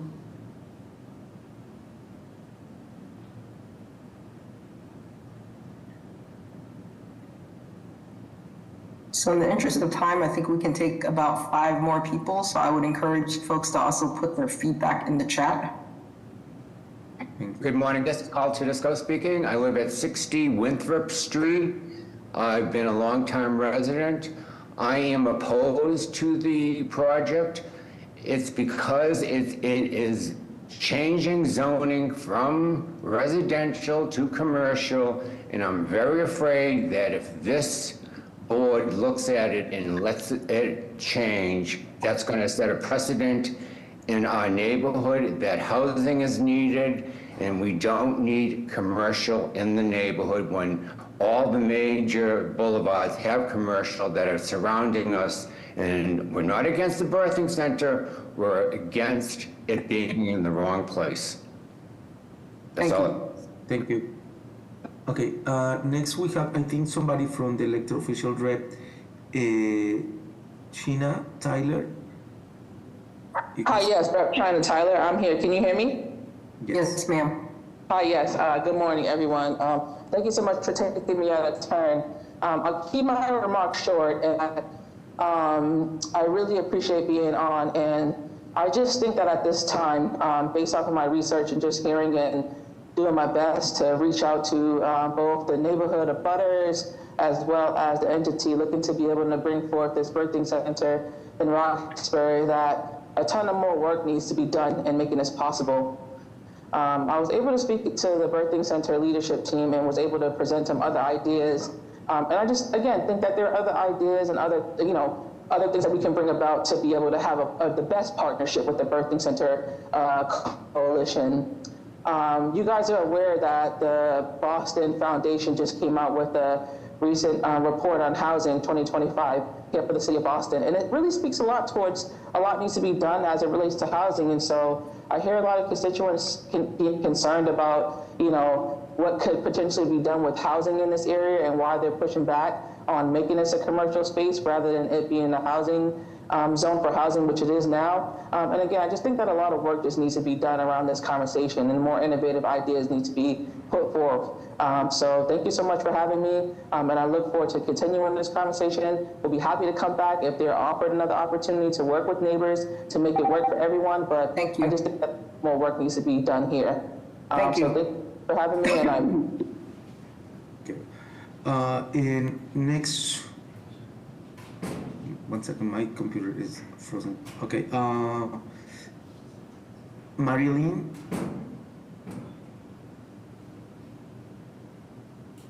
Marielle, I think it's Marielle Dyer. I'm sorry. Marie Lindholm? Yes.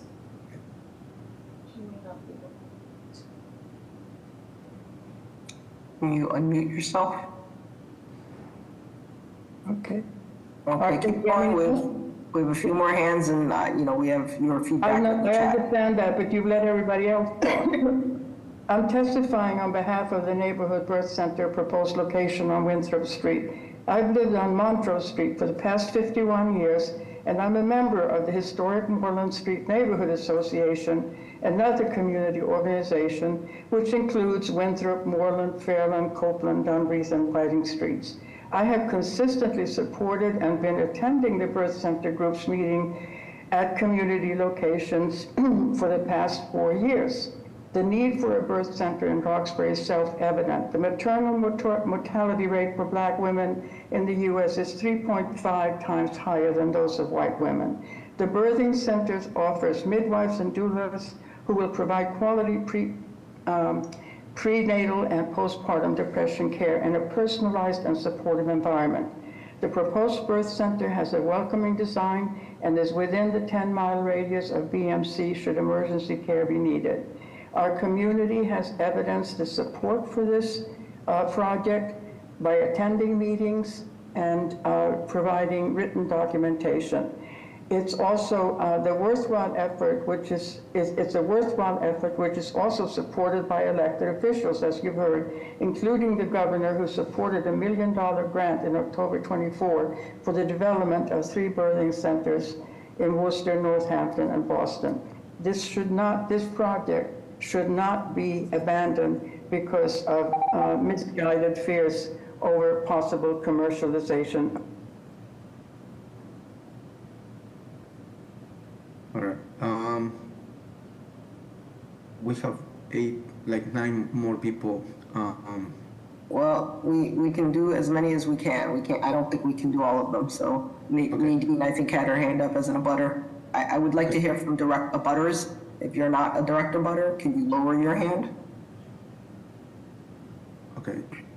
Okay, I have Glenn Lloyd.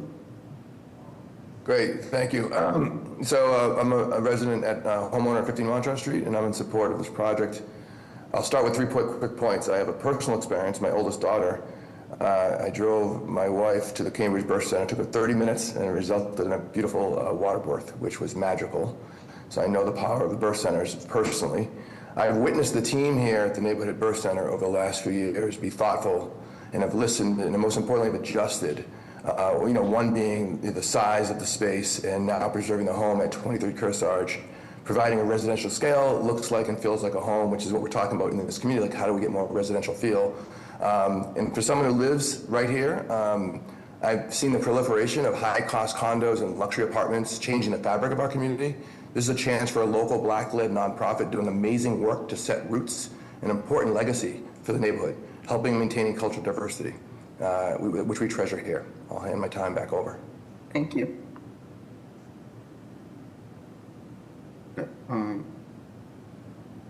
Next we have, I think there are abutters. I'm sorry, I'm trying to catch up with the message and the people who are raising the hand. Peaches, number 2.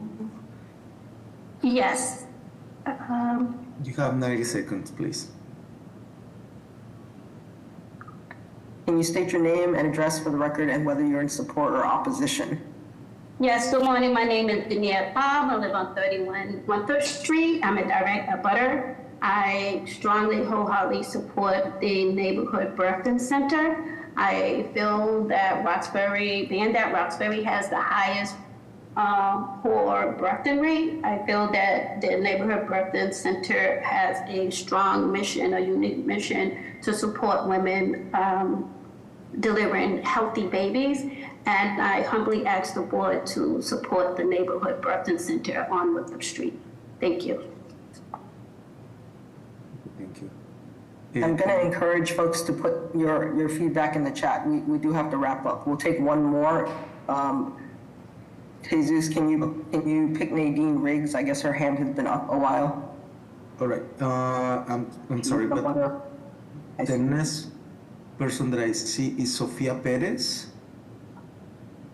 Good morning. Thank you, Madam Chair and members of the board. I'm a direct abutter at 15 Winthrop Street, and I go on the record opposing this project due to the concerns about zoning. If you look at the plot in this neighborhood, you'll see that it's not a cozy, homey neighborhood as shown in the slides, but it's already an area at risk of commercial encroachment, and I want to be clear that commercial encroachment is gentrification, which is not culturally responsive or safe for our neighborhood. I'll add more in the chat. I also want to second what Denise said about the treatment of the opposition. We have been undermined and treated as ignorant or misguided, and I really want to be clear that we deserve respect and a safe place to live, and not as misguided or misunderstanding or people who don't care about Black and brown birthing people's safety or rights. We do, but this is not the appropriate location for it for many of the reasons listed. Thank you. Thank you. Okay, Madam Chair, there is one person on the panelist section, Naomi. I'm not sure if you're an abutter or for an elected official office. Hi, I'm not a direct abutter. I'm a Roxbury resident, but I would just go on the record and state my support for this project. Thank you. So for the remaining hands, can I ask you, if we go through all of you, can you just state whether you're in support or opposition? We've heard many reasons, so I think we can, we can gather insight into that. So just if you're in support or opposition, Jesus. All right. Okay. So next, in the order, we have Greg Jenny.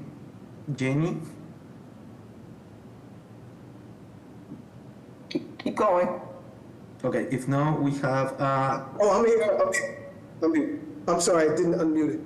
That's Greg Janey, neighbor. Good morning, Madam Chair, members of the board. I'm in full support of this project. I'm sitting here with in a butter, Charles Justice, who lives on Winthrop Street, that would also like to provide testimony. Yes, Charles Justice. Good morning, everyone. I'm in full support of this project.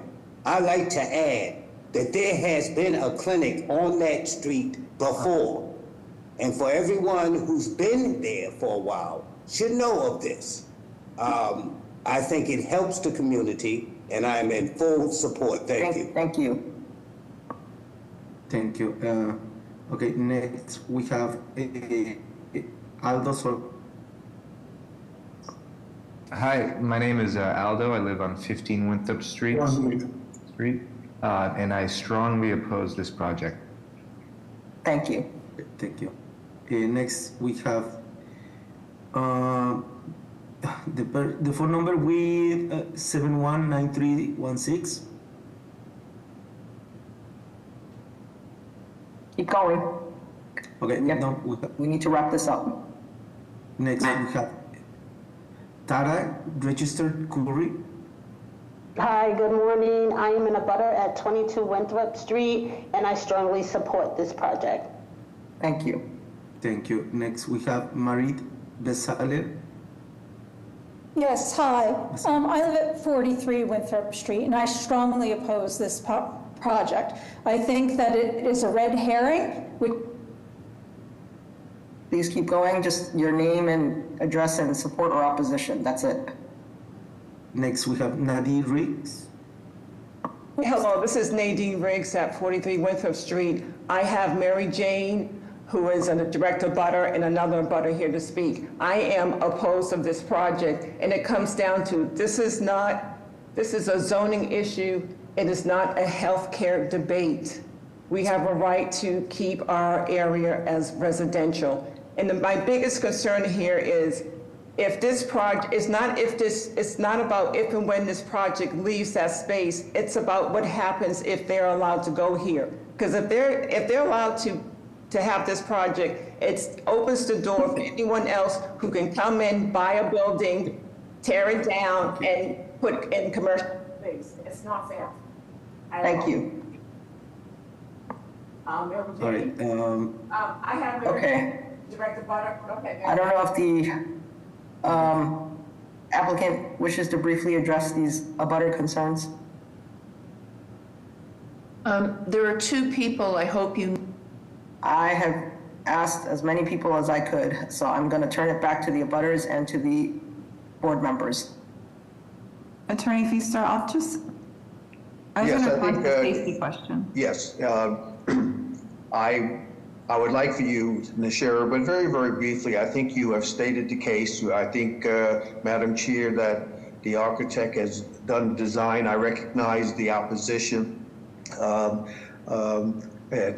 I'm not going to address the comments with regards to how I may have approached folks at that particular meeting. Obviously, I disagree with the interpretation, but that's okay. That's not so let's focus what on the the issue zoning, is before the board.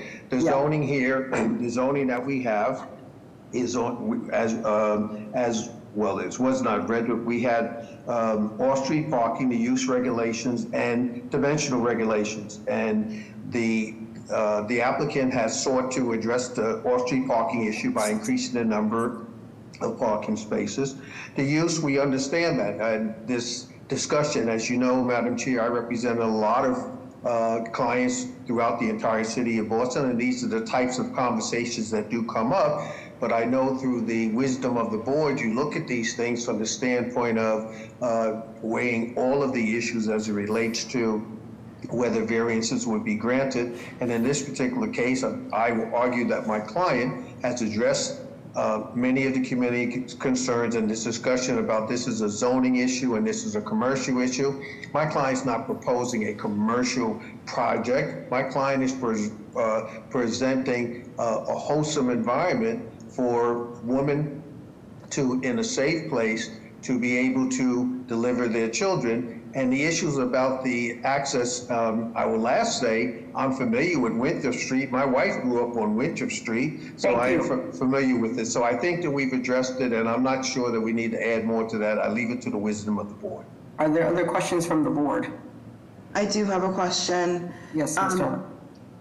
Is there a way, if and when we vote on this, is there a way to do a provision so that if ownership changes, they would have to come back? That it can revert back to a residential, and that whoever wants to build on this would have to come back to see. Excellent question. Caroline? You could do a proviso that it limits to this petitioner only. Okay, thank you. Excellent question. Any other questions from the board? May I have a motion? Yes, I'd like to put forward a motion of approval with a proviso that this commercial occupancy is only for this applicant. And I'd also like to state, first of all, thank you for the revisions that you made. I understand that you've greatly reduced your project to fit into a more residential setting. I also really appreciate you explaining that a residential setting is necessary to the mission of this project. And so with that, I put forward a motion of approval. With the proviso to this applicant only, correct? Yes. Is there a second? Second. Mr. Stenbridge? Yes. Mr. Valencia? Yes. Ms. Turner? Yes. Mr. Langham? Mr. Langham? Yes. Mr. Collins? You're on mute, Mr. Collins? Sorry, yes. Ms. Panado? Yes. Chair votes yes, the motion carries. Thank you. Thank you very much, members of the board. Thank you. Next case. Yes, since we passed the 11 o'clock hour, Madam Chair, we'll ask if there are any requests for withdrawals or deferrals from the 11 o'clock hearing.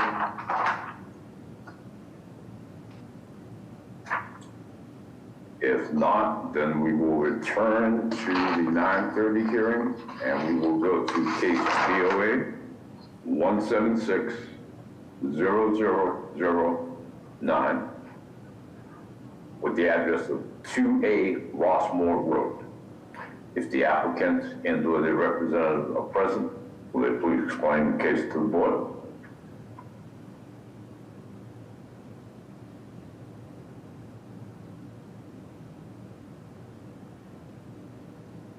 Tomás Santana, I think, Santa Maria, I'm sorry, I'm not sure if you're speaking. Yeah, do you have me here? Yes. All right, great.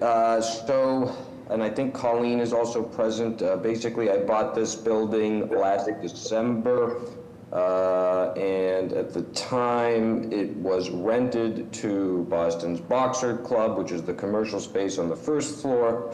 The prior owner, when they bought the building and did their renovation project, were hoping to maintain the building as a restaurant. So they had a temporary certificate of occupancy as a bar, tavern, and 2 residential units. We are filing for an appeal to change that to 2 residential units and boxing gym or gym.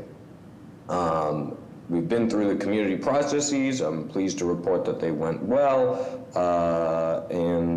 I think that's really all I have to say. Oh, and the point is that no work was really done here. The building was delivered to me, or that first commercial. Well, it was delivered to the tenant at the gym as a blank box, and they did some paint, put their equipment in, and got the road on the show. So that's, I think, really all I have to say here. Thank you. Are there questions from the board? Hearing none, may I have public testimony? Madam Chair and members of the board, for the record, my name is Jeremy Bembury. I'm the Jamaica Plain Community Engagement Specialist for the Office of Neighborhood Services. The applicant has completed the community process, which consisted of a lightly attended abutters meeting facilitated on September 11th. Of the 4 abutters, 2 had no concerns, 1 voiced support, and the last voiced a few concerns regarding poison ivy encasing a tree and the aesthetics of the exterior building. Pointing out the building often gets tagged with graffiti. Next proponent presented to Jamaica Plain Neighborhood Council, where they've gained a vote of approval. Thank you for your time, and the Mayor's Office of Neighborhood Services would like to defer to the board for their judgment. Thank you. Madam Chair, there are no additional comments. That, may I have a motion? Motion to approve.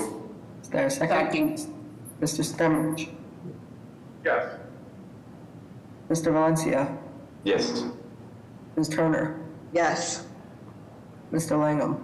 Yes. Mr. Collins? Yes. Ms. Panado? Yes. Chair votes yes, the motion carries. Good luck. Thank you all very much. Next, we have case BOA 1784709, with the address 162 to 172 South Street. If the applicant and/or their representative is present, will they please explain the case to the board? Hi, everyone. Can you hear me? Yes, sir.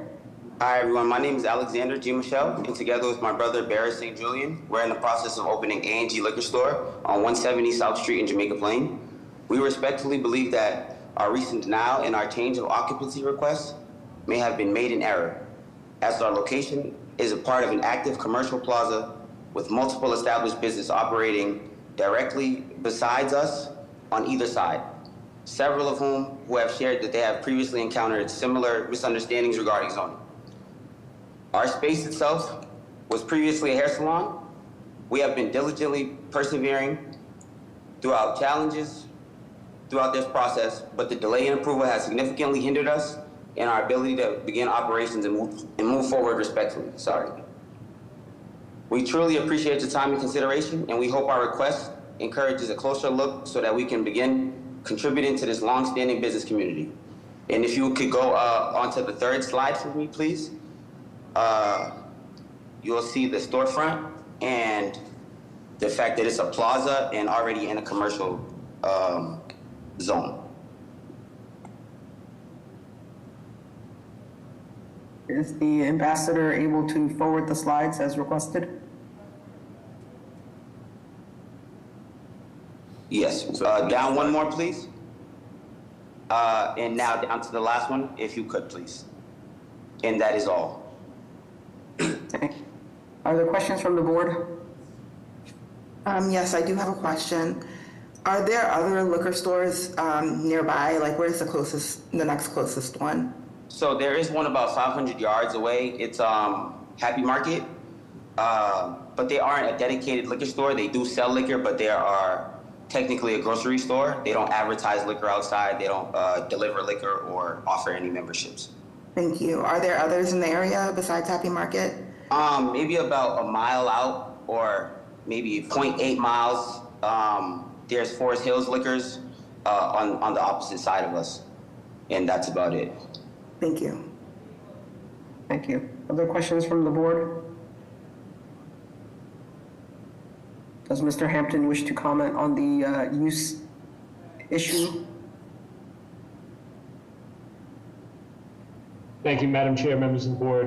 Jeff Hampton, City of Boston Planning Department. We're in support of this use, but just for the record, that area of South Street is all zoned residential. There are commercial pockets, especially in that section, and then I think one block up to the north, but it is residential, so unfortunately for this applicant, the citation is correct.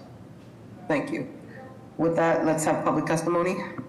Madam Chair and members of the board, for the record, my name is Jeremy Bembury. I'm the Jamaica Plain Community Engagement Specialist for the Office of Neighborhood Services. The applicant has completed the community process, which consisted of an abutters meeting that was held on October 27th, with one guest stating they were surprised to see the proposal back after 6 months because of a variance that was missed previously on the application by both departments. The proposal was previously approved by the civic and not required to re-present. Thank you for your time, and the Mayor's Office of Neighborhood Services would like to defer to the board for their judgment. Thank you.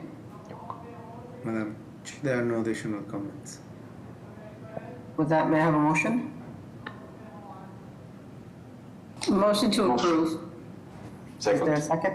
Mr. Stenbridge? Yes. Mr. Valencia? Yes. Ms. Turner? Yes. Mr. Langham? Yeah.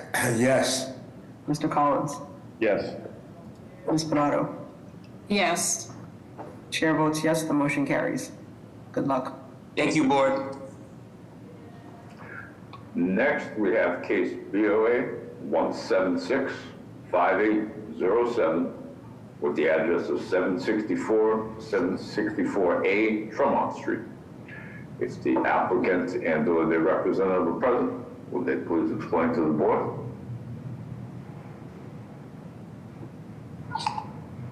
Call the court right away. Yeah. Can you hear me? Yes, we can. Okay. We're just basically trying to change the occupancy from, I believe it was zoned for a hair salon, to a personal training studio. That is it. Are there any exterior changes, just interior? Just and no interior changes at all. Like everything is already, there's nothing that needs to be done. Literally just change of occupancy. Questions from the board? May I have public testimony? Hello, Madam Chair, members of the board. My name is Eva Jones, representing the Mayor's Office of Neighborhood Services. Regarding 764 to 764A Tremont Street, our office defers to the board's judgment. A community process was conducted, including a distribution of a subcommittee flyer on 10/14/25 that did not generate any community feedback, and the proposal was also reviewed by the Hurley Block Neighborhood Association at their meeting on 9/10/25. The association expressed support about the proposal, and at this time, the Mayor's Office of Neighborhood Services defers to the board's judgment on this matter. Thank you, everyone, for your time and consideration. Thank you. Madam Chair, there are no additional comments. With that, may I have a motion? Motion to approve. There a second? Yeah. Mr. Stenbridge? Yes. Mr. Valencia? Yes. Ms. Turner? Yes. Mr. Langham? Yes. Mr. Collins? Yes. Ms. Panado? Yes. Chair votes yes, motion carries. Next, we have case BOA 1776813 with the address of 70 Burbank Street. If the applicant and/or their representative are present, would they please explain the case to the board? Yes, good morning, Madam Chair, members of the board, Attorney Nick Zazula, McDermott, Quilty, Miller, and Hanley, 28 State Street in Boston. If Mr. Ambassador or Madam Ambassador could pull up, we did have a brief presentation on this. You can go to the second slide, please, when you get there. With me today from Fenway Community Development Corporation, now DBA Fenway Forward, is Ari Sugarman, who's the real estate project manager for Fenway Forward, and Saneeth John, who's the Deputy Director and Head of Real Estate. Next slide, please. So the project is located at 64-70 Burbank Street. This is an existing 35,000 square foot mixed-use building in the Fenway. The appellant actually owns the building, has its offices in the basement lower level, and there are many residential units above. And what's being proposed is to convert or expand approximately 188 square feet of underutilized existing basement courtyard space into conference / training space for the Fenway Forward staff and their community program. Next slide, please. The zoning relief that's required for this is two things, two items. First is the G-Cod is applicable. We did submit the appropriate no harm letter and the BWSC compliance letter to the board and to Mr. Simonelli at BGWT, as well as a open space reduction. And that's, again, a minor reduction of about 188 square feet. And I'll note that there are existing residential uses in the building, as I had mentioned, but none of them actually have access to this interior courtyard space. This space that is being kind of recaptured here is actually only accessible from the appellant's office space, and usable open space is actually not required for office space. So it's pretty de minimis under the zoning code. And I'll note also that about 13 years ago, this building went through a similar GCOD and open space process when it underwent renovation and was approved at that time as well. Next slide, please. Just a plan you can see here, the site plan you can see in the hatched area, the proposed infill expansion of the interior courtyard. Next slide, please. Next slide, please. Yep, thank you. This is a little bit more detail. Again, you can see the yellow area is what is being kind of recaptured and bumped out for office space. And you can see that the only windows that actually open into this area on the ground floor are either from the office space to be expanded or common area hallways. So none of the units actually have any windows that are going to be affected by this change. Next slide, please.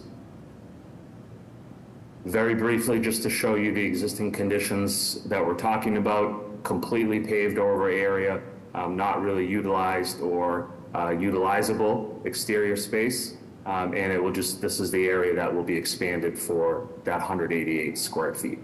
Next slide, I believe, is the last one. Just the Fenway Civic support letter, we did provide this to the board, Madam Chair. We met with them in November. They did provide the letter of support. We did hold an abutter meeting on October 16th. There were no attendees.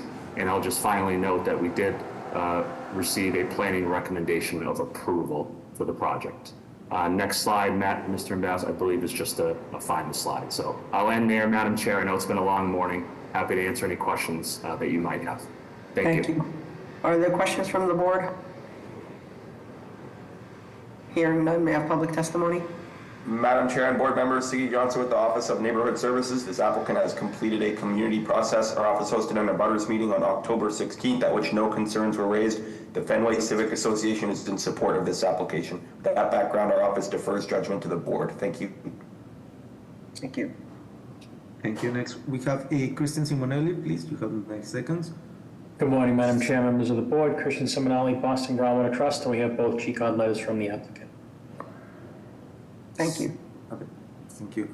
Next, we have Minor Perez. Thank you, Mr. Ambassador. Madam Chair, members of the board, this is Minor Perez representing the Carpenters Union. On behalf of hundreds of our union residents, I'd like to go on record in support of this proposal. Thank you. Next, we have Holly Margulis. Hi, good morning, Madam Chair and members of the board. My name's Holly. I'm here on behalf of Boston City Councilor Sharon Durkin for District 8. We know this project is not in our district, but since District 7 does not have a councilor and the Fenway Civic Association is in support of this project in our district, we would like to give our support as well. Thank you. Madam Chair, there are no additional comments. With that, may I have a motion? I'll make a motion of approval with a proviso that plans be submitted to the Planning Department for design review to ensure that adequate light is maintained for the ground floor units that are not part of the proposed expansion. May I have a second?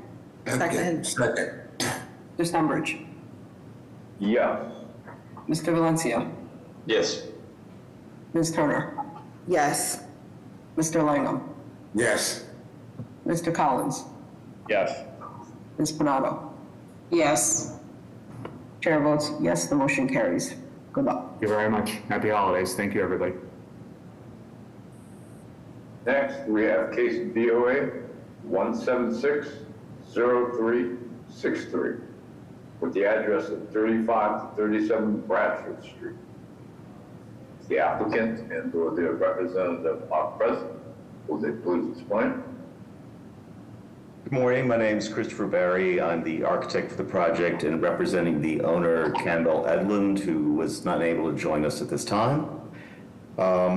We have 3 issues on the zoning Board of Appeals. But first of all, I'd like to just say that the owner of this property has owned and lived here for 20 to 30 years. She's very active in the community, and she very much appreciates living in this neighborhood, and her goal is to expand her existing single-family residence with a single-family residence, incorporating an ADU, and as she ages, she may move to the first floor as part of the ADU process. We have, as I said, 3 issues. One of these is the roof deck, and the roof deck is above the garage as pictured in this rendering here.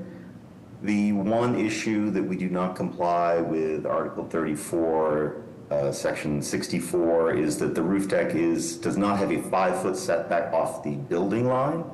Our adjacent buildings to us, both Wilkes Passage and Shawmut Street, have roof decks of similar nature where they have no setback from the property line, so we think this is not really a particular issue. Our other zoning request is for a setback, and this being a corner lot, if you'd like to advance to page, I think it's page 7 of the PDF. Excuse me, it's page 15 of the PDF. You'll see the historical context. This is one of the Bromley Atlas maps of what used to exist in this neighborhood. There was a great fire which destroyed many of the buildings in the neighborhood, and the one building left on this lot is 35 Bradford Street.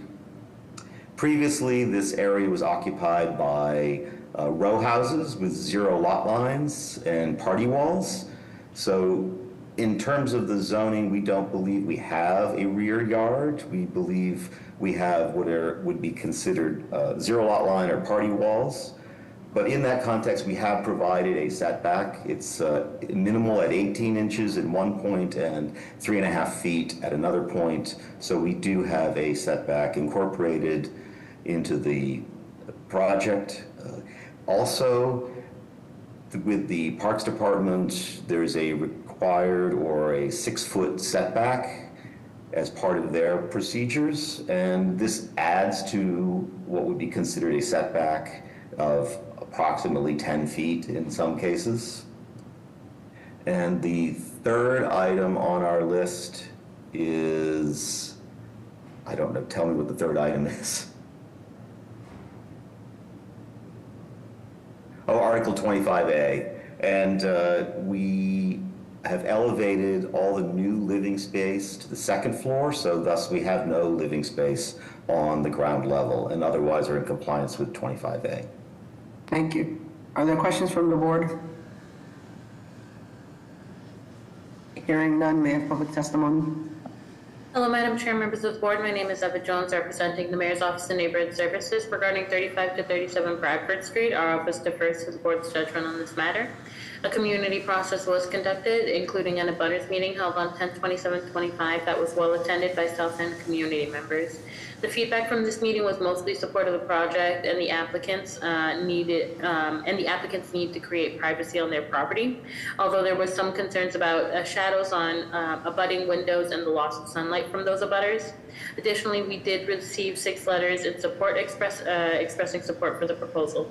The proposal was also reviewed by the Bradford Street Neighborhood Association and expressed support as well. At this time, the Mayor's Office of Neighborhood Services defers to the board's judgment on this matter. Thank you, everyone, for your time and consideration. Thank you. Thank you. Next we have Ashley from Councilor Flynn. Thank you. Councilor Flynn would like to go on record in support based on a good community process with neighbors and Friends of Peters Park and the Bradford Street organization, as well as the addition of windows facing Peters Park and better than required open space allotment. Thank you. Thank you. Next we have the person WHKC. You have 90 seconds. Thank you, Madam President and members of the board. My name is Wendy Chen. My husband, Paul Moorcroft, and I have lived in 23 Bradford Street, apartment 21, since 2008. We live next to 35 Bradford Street, and a walkway currently separates our homes. We sympathize with the owner's desire to expand and appreciate the owner's civic engagement. And as we state in our letter, it's therefore with great reluctance that we state our concerns. As the photos we submitted document, our unit currently overlooks Peters Park. These northeast windows are an important source of light for our 2 floors of our unit, especially our 2nd floor, which is open plan and contains our kitchen, our living room, and our dining room. This view is key to our quality of life and also the value of our home. Granting a variance to Article 64, Section 9, which is rear yard insufficient, will negatively affect the light in our apartment, our view, and the value of the home. All real estate advertisements state what's attractive about our unit is the fact it overlooks Peter Park. Moving the proposed wooden structure forward would greatly alleviate our concerns. Thank you so much. Thank you. Thank you. Okay, next we have Paul M. My name is Paul Moorcroft. I'm the spouse of Wendy Chung, and I would just reiterate things that she stated there about the impact of this property. We do have a short presentation that illustrates that, if I'm allowed to share my screen. You just need to state your support or opposition briefly and why. We don't, folks don't share screens.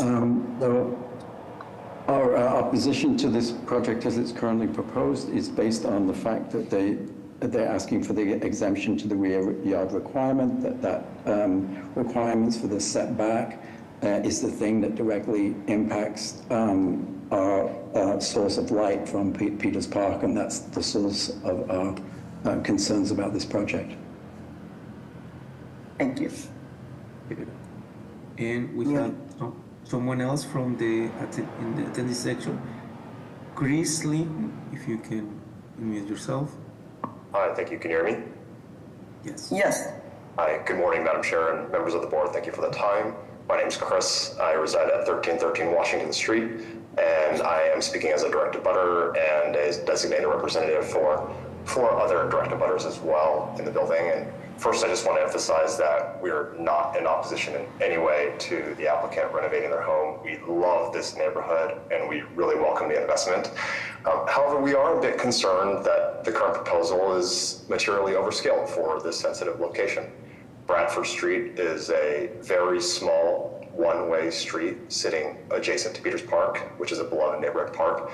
And the rear yard relief request would impact the open character of the block and the feel of that public space. And we also believe that the pictures provided in the PDF don't appropriately capture the scale of the addition that's being proposed.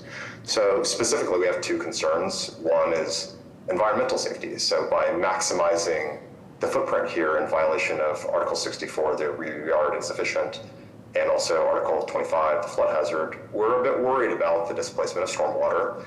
Removing the permeable rear yard risks directing runoff to nearby properties and compromising wood pilings that support nearby structures and also portions of Wilkes Passage itself.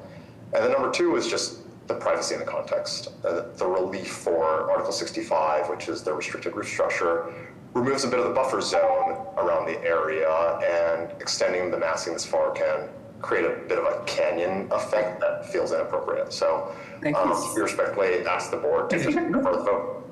Thank you. Any other raised hands? No, Madam Chair, there are no additional comments. May we address some of the concerns? Yeah, I'd like to understand the feedback on moving the wooden, structure, et cetera, and obviously the 1313 Washington concerns. Well, in terms of moving the structure forward, I believe the opposition comes from people who are directly across the street, and moving this property or the wooden structure forward would actually reduce the amount of light they're going to receive. By keeping it in the background, it actually increases their access to light. So I think it would be negative to sort of move this project forward towards Bradford Street. It's intentionally to allow more light to reach that area. Additionally, the zoning allows for a 70-foot addition to go on this site, and we're at about 20 feet. So if we were to maximize our zoning potential on this site, it would completely block anything in terms of light or view to the park. And we're not in any way maximizing the site. We're actually proposing quite a minimal addition to the site in accordance with what's allowed. In terms of the deck issue, Wilkes Passage is full of decks that are consistent with what we're doing. They all have decks that are right up to their building line. And additionally, on Chalmette Avenue, there was a project that was constructed, which also has a deck in the same configuration that we're proposing. We don't believe that this restricts anybody's access to privacy. In fact, we're planning to plant trees, which will add to the privacy of anybody in the adjacent neighborhood. And in terms of stormwater or things of that nature, we have complied with the GCOD requirements. We have stormwater runoff on our site. This abuts a park, which obviously is an enormous area that consumes water when something of that nature happens. And Wilkes Passage is built on concrete piles, so they certainly have nothing to worry about in terms of groundwater problems or rotting piles. There's not a claim there. Is there anything else you'd like me to address? Thank you. Are there other questions from the board? Has it been reviewed by Boston Landmarks Commission? We have had we've had 2 advisory hearings with them, and they are in support of the project, although they cannot say that at this time. They are generally in support of, and we will be going to them after this meeting. Thank you. Okay, with that, may I have a motion? I'll make a motion of approval with the proviso that the plans be submitted to the Boston Landmarks Commission for design review and submitted to the Department of Parks and Recreation for review. There a second? Second. Mr. Stenbridge? Yes. Mr. Valencia? Yes. Ms. Turner? Yes. Mr. Langham? Yes. Mr. Collins? Yes. Ms. Panato? Yes. Chair votes yes, the motion carried. At this time, Madam Chair, we'll ask if there are any requests for having passed the 11:30 hour. We'll ask if there's any requests for withdrawals or deferrals from the 11:30 hour. Hearing none, we'll continue with the 9:30 a.m. cases, which takes us to case BOA 1786996 with the address of 233 Main Street. If the applicant and/or their representative are present, will they please explain to the board? Sure. Good afternoon. My name is Tim Sheehan. I am the architect for the project. I'm representing the property owners, Elena and James Melconian. What this is this is a very small building, 9 feet, the whole lot is only 408 square feet. It's 9 feet wide, 46 foot long. And what we're trying to do now, it's a 2-story structure, and upstairs is an apartment. On the ground floor, it's retail. It's been a clothing store. It's been in my lifetime, it's been all sorts of different things. It was an apartment a long time ago. What we'd like to do is change it back to an apartment. We have 2 zoning violations. One is open space. There is no open space. The house is the lot. And the other one is a residential use in the NS neighborhood shopping subdistrict is a conditional use we need ZBA approval for. The exterior of the building will not change. We're making some interior changes on that ground floor. It's going to be a studio apartment. It'll be a studio apartment. It'll be 313 square feet. The existing apartment upstairs is 308 square feet. And just some small changes. There's a half bath now. We'll add a shower, small kitchen, and it'll be living space. And that is the project. We had a lightly attended neighborhood meeting, and with all of that, I will hand it back to the board for questions. Can you speak to the CFOD issue? I'm sorry? CFOD? What is it, the compact living? Coastal Flood Resilience Overlay District. We're not in that. Well, that's further up Main Street. That's not where we are. Okay. Other questions from the board? Yes, it seems that the building next door and also the building across the street also have residential units on the first floor. Is that correct? Because my assumption is that on Main Street, most of the spaces on the first floor are for retail space. Well, directly across the street, that's Mishawam. That's all ground floor walk-in. And immediately to the left of us, on both sides, across the block, and immediately to the left, it's residential. Diagonally across the block is the Bunker Hill shopping mall. I don't know what we call it, the shopping area where Whole Foods is and all that. But there is some retail on the next block down. There's a coffee shop, a couple of things. But right where this is, on the other side of us, 2 blocks, probably 2 buildings away, there's a cleaner. But there is retail in this area. There is commercial. There is residential in this area. Okay, thank you. Yep. Thank you. Any other questions from the board? Can Mr. Hampton speak to the seafront issue, because that the recommendation is stating it's clearly in that area? Yeah, thank you, Ms. Pinato. Morning, everybody. Jeff Hampton, City of Boston Planning Department. It actually is in the seafront. It's more on the Mishawam side. Yeah. It catches the property. It's not entirely in it, and that's why it is referenced there. Okay. It's and I understand, Mr. Sheehan, like, I understand exactly where you're coming from. It's one of those things, kind of like a G-pod, where it catches the property, so the entire property's in it, right? So I understand where you're coming from. It is in there. So I just wanted to set the record straight on that one.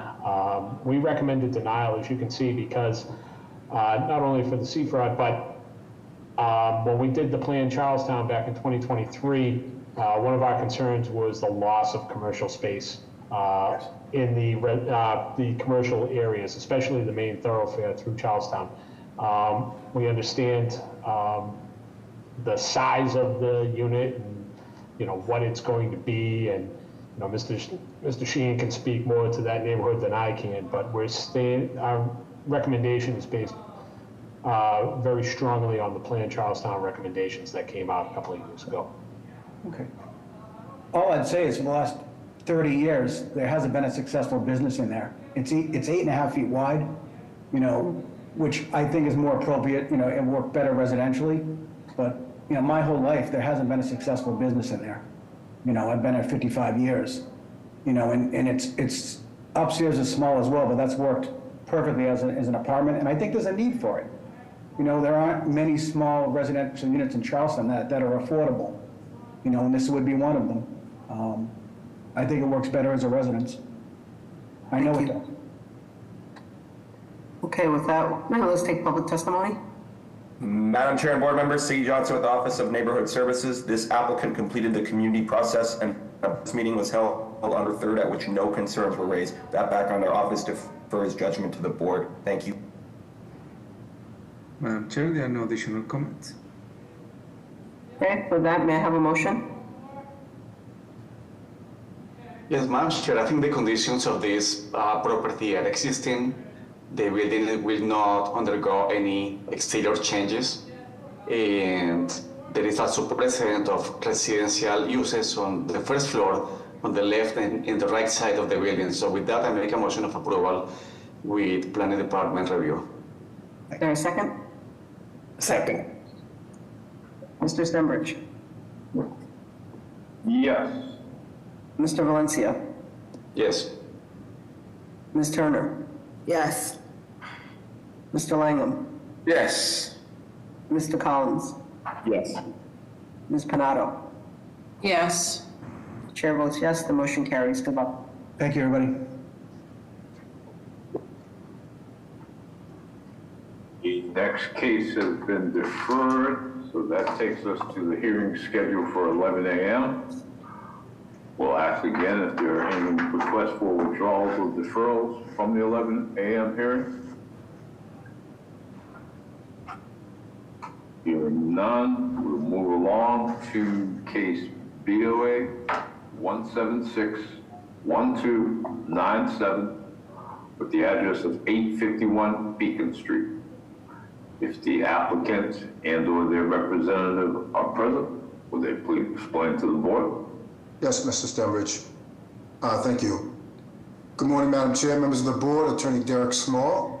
I have a business address of 51 Dobson Road. I'm representing the owner of the property, Mr. Jan Schechter.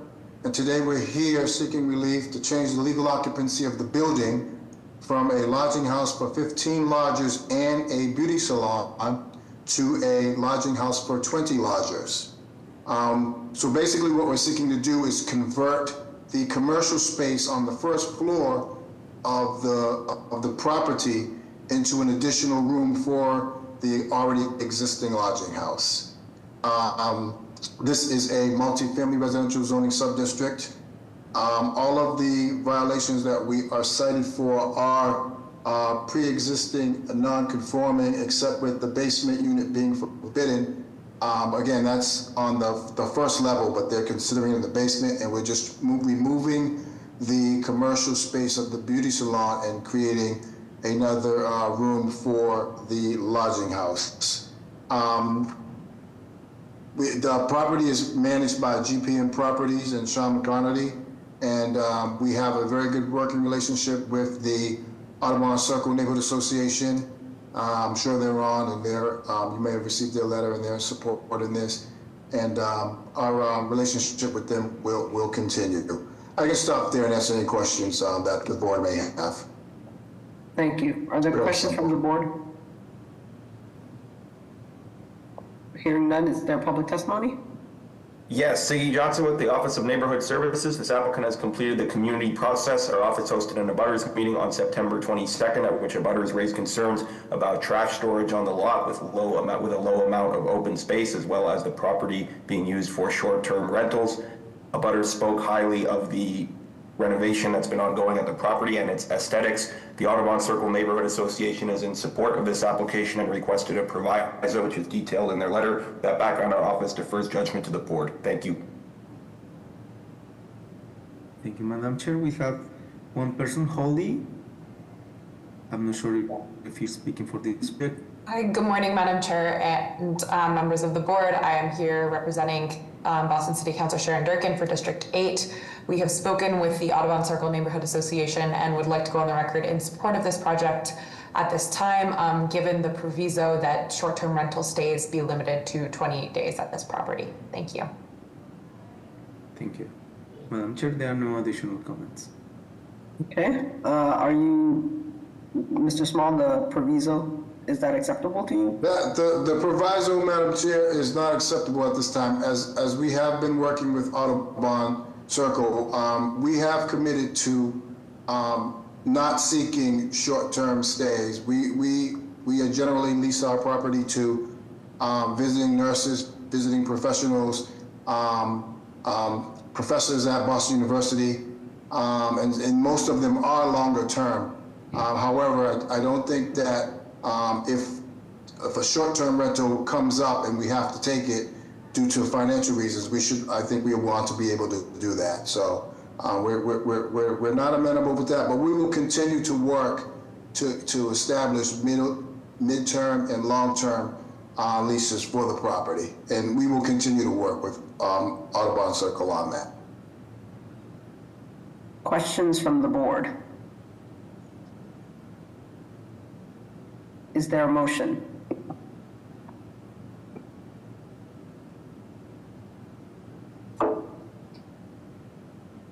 Is there a motion? I put forward a motion of approval. Second. Thank you. Mr. Stenbridge? Yes. Mr. Valencia? Yes. Ms. Turner? Yes. Mr. Langham? Yes. Mr. Collins? Yes. Ms. Panado? Yes. Chair votes yes, the motion carries. Thank you, Madam Chair, members of the board. Happy holidays to everyone. Thank you. Next, we have case BOA 1796378 with the address of 1198 Center Street. This is also an Article I-80 case from the Mayor's Office of Housing. If the applicant and/or the representative are present, will they please explain the case to the board?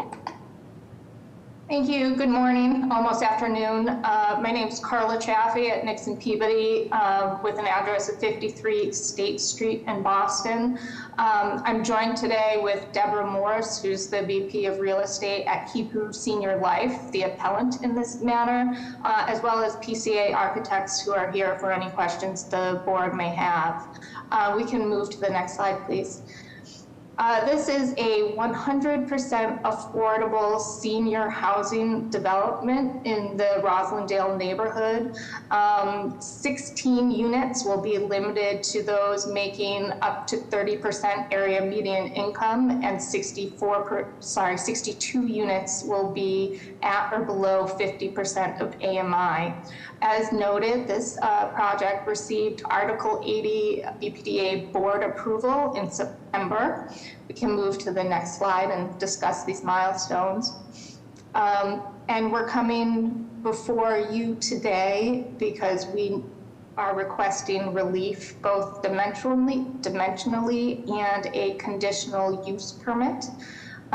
We can go to the next slide, please. And actually the one after that as well. Keep going. Yeah.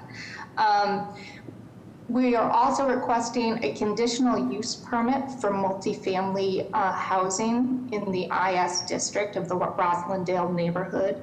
I would note, however, that elderly housing is a use that is permitted by right per the code. That was initially what our application was made under, but since our refusal letter from ISD noted the need for a conditional use permit for multifamily, and we believe we meet all the standards in the code, we're coming before you today with a conditional use permit request as well. We are requesting relief for floor area, as well as building height and setbacks. Next slide, please. I'd also like to refer you to a supplemental memorandum that was provided in support of meeting the legal standards in the code. For the benefit of time today, I would ask you to rely on that submission as we may not hit on every point in our presentation. We can continue to the next slide. This is an aerial view, so you get a really good look at the Arnold Arboretum, as well as the proximity to JP and West Roxbury. We can continue to the next slide, please. Here's a more close-up aerial that really demonstrates the odd shape of the lot and the tier shape of the lot, which has provided some challenges in our request to redevelop here. We can go to the next slide, please. And then the next 3 slides, which we can just kind of slowly scroll through as I speak, that would be great, are views from Center Street and Walter Street, which shows that there's a significant grade change up to what is now used as a parking lot associated with the Hebrew Senior Rehabilitation Center campus.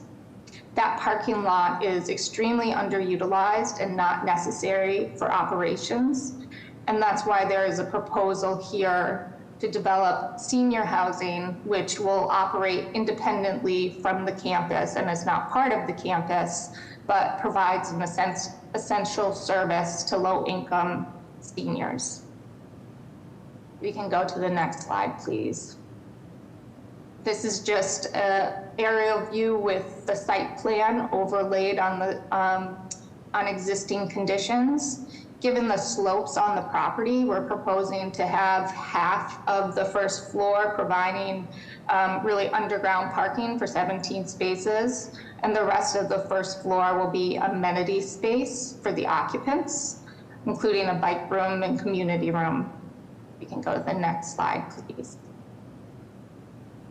I think this site plan is a very important illustration of the hardship that would be imposed if the code's 100-foot or 50-foot setbacks were applied. It's 100 feet for the front, 100 for sides, and 50 for the rear.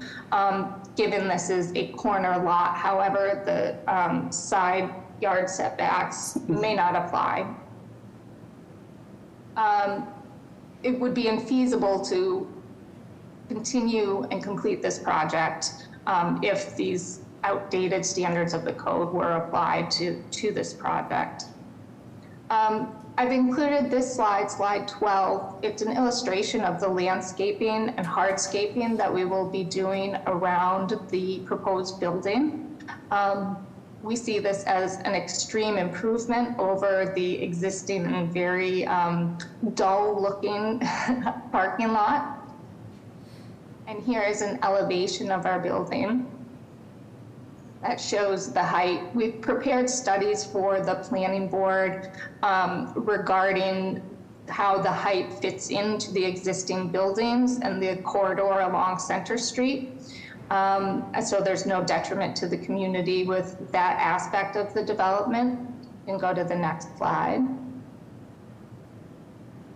And we have also completed a study through our architect PCA on how the setbacks that we're proposing are also in harmony with some of the residential uses further down Walter Street, as well as the larger mixed uses along Center Street.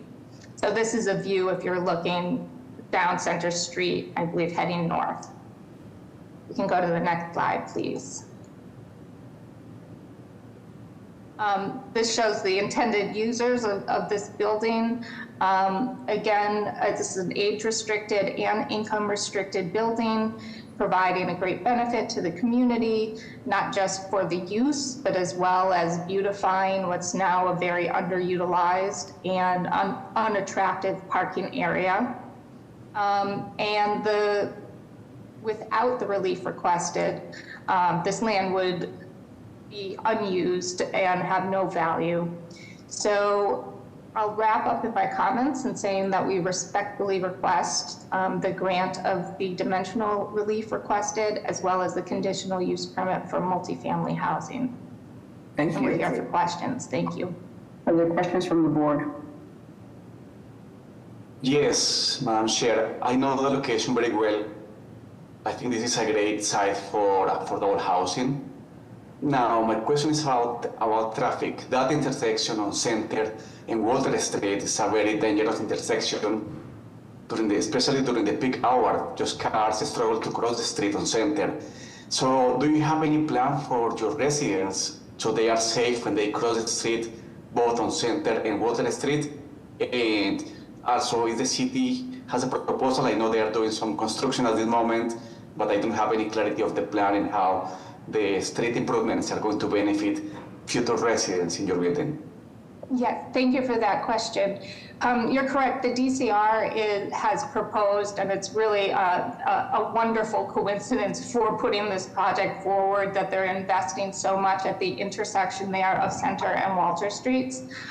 If you could, and if you like, you could slide back up to the landscaping plan that's provided. You can see the streetscape improvements will include a signalized intersection or signalized crosswalk over to the Arboretum. And we're also increasing the visibility, crosswalk, sidewalk improvements, so that if there were visitors to the residential building from the Rehabilitation Center campus, that would be a safe and very clearly marked path.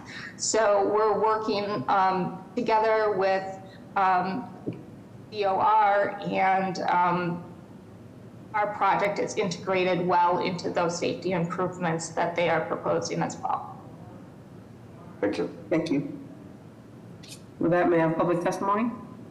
Madam Chair and members of the board, for the record, my name is Jeremy Bembury. I'm the Roslindale Community Engagement Specialist for the Office of Neighborhood Services. The applicant has completed the BPDA-led community process. The BPDA held a virtual public meeting on July 23, 2025. The public meeting was advertised in local newspapers on the BPDA website and distributed to the BPDA's Roslindale email list. The proponent did present their proposal to Longfellow Area Neighborhood Association, who took a vote of non-opposition. To date, our office has received one letter of support from City Councilor Pepin's office and strong support of affordable housing for seniors. Thank you for your time, and the Mayor's Office of Neighborhood Services would like to defer to the board for their judgment. Thank you. Thank you. Thank you. Next, we have Nora Lutz. You have a 9-second. Thank you. Good morning, everyone. I'm Nora Lutz. I'm a development officer with the Mayor's Office of Housing. Hebrew Senior Life has applied to MOH for funding related to the proposal before you today. HSL has refined their project based on feedback received through numerous community and abutter meetings. The Mayor's Office of Housing is in support of this project. Thank you. Thank you. Thank you. Madam Chair, there are no additional comments. With that, may I have a motion? Madam Chair, I would like to put forward. Go ahead. Go ahead. No, you go ahead. Thank you. I would like to put forward a motion of approval. This is a very good and interesting project. I applaud the creation of affordable housing at this site, and I would like to ask the proponent to continue working with the city to ensure that the intersection is going to be safe for all pedestrians, even for residents for this building and anyone walking across that intersection. Thank you. Is there a second? Thank you. Mr. Stenbridge? Yes. Mr. Valencia? Yes. Ms. Turner? Yes. Mr. Langham? Yes. Mr. Collins? Yes. Ms. Panado? Yes. Chair votes yes, the motion carries. Good luck. So let's take a 15-minute break. Thank you, everyone. Recording stopped.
Mr. Stenbridge?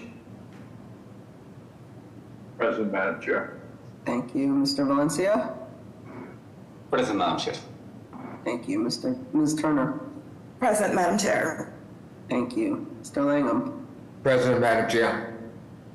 Mr. Collins? Present, Madam Chair. Ms. Pinato? Present, Madam Chair. Thank you. Floor is yours, Mr. Stenbridge.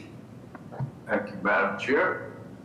Going back to the hearing scheduled for 11 a.m., we will go to case BOA 1766144 with the address of 1750 to 1758 Dorchester Avenue. If the applicant and/or their representative are present, will they please explain to the board? Good afternoon, Madam Chair and Board. It's Derek Rubinoff from Derek Rubinoff Architect, 8284 Spring Street, West Roxbury. I'm representing the applicant, Demetrios Gerasimides and Bobby Gerasimides. We're the architect for the project. The project is pretty simple. It's an existing 3-story mixed-use building. It's got 3 commercial units on the first floor. And it has 2 residential units on each of the second and third floors. The total building square foot is about 11,282. And that includes 7,500 square feet of residential combined combined on the 2 floors above. And so the project, again, is pretty simple. What we would like to do is take the 4 residential units total that are there right now, which are quite large. They're either, there's 2 3-bedrooms and 2 4-bedrooms that are not very good layouts, and there's some redundant stairways in there. And what we'd like to do is renovate the interior of the building and reconfigure it so that it becomes 8 2-bedroom units. So the actual number of bedrooms will only increase by about 2 or so from what's there right now. And along the way, what we'd like to do is make some facade improvements on the outside. That was something that the St. Mark's Area Civic Association wanted to make sure that we articulated, so we're happy to do that. The zoning relief that is required for the project includes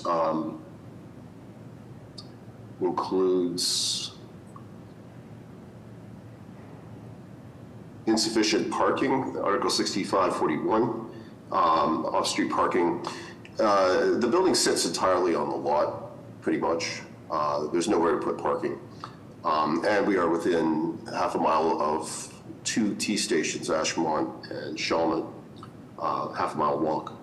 We have insufficient open space per dwelling unit. Again, there's nothing we could do about that. The building sits directly on pretty much the entire site. And lastly, we have insufficient lot area per the newly proposed dwelling units.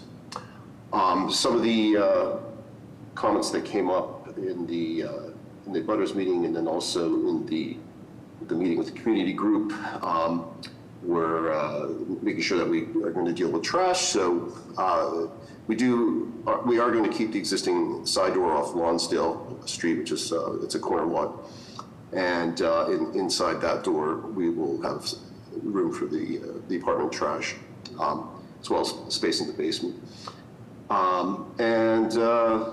We will be removing some redundant stairs. As I mentioned before, we're going to be sprinkling with an NFPA 13 commercial sprinkler system, so improving the safety for the building with that sprinkler system. There's no expansion of the envelope. Okay, are there questions from the board? Can we just mention the plans quickly? Like what's happening to the exterior?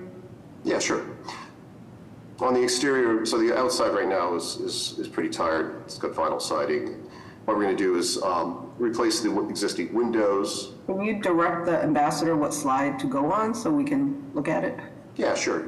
Try, I think 11, page 11. You're going to go down a few more here. These are the plans.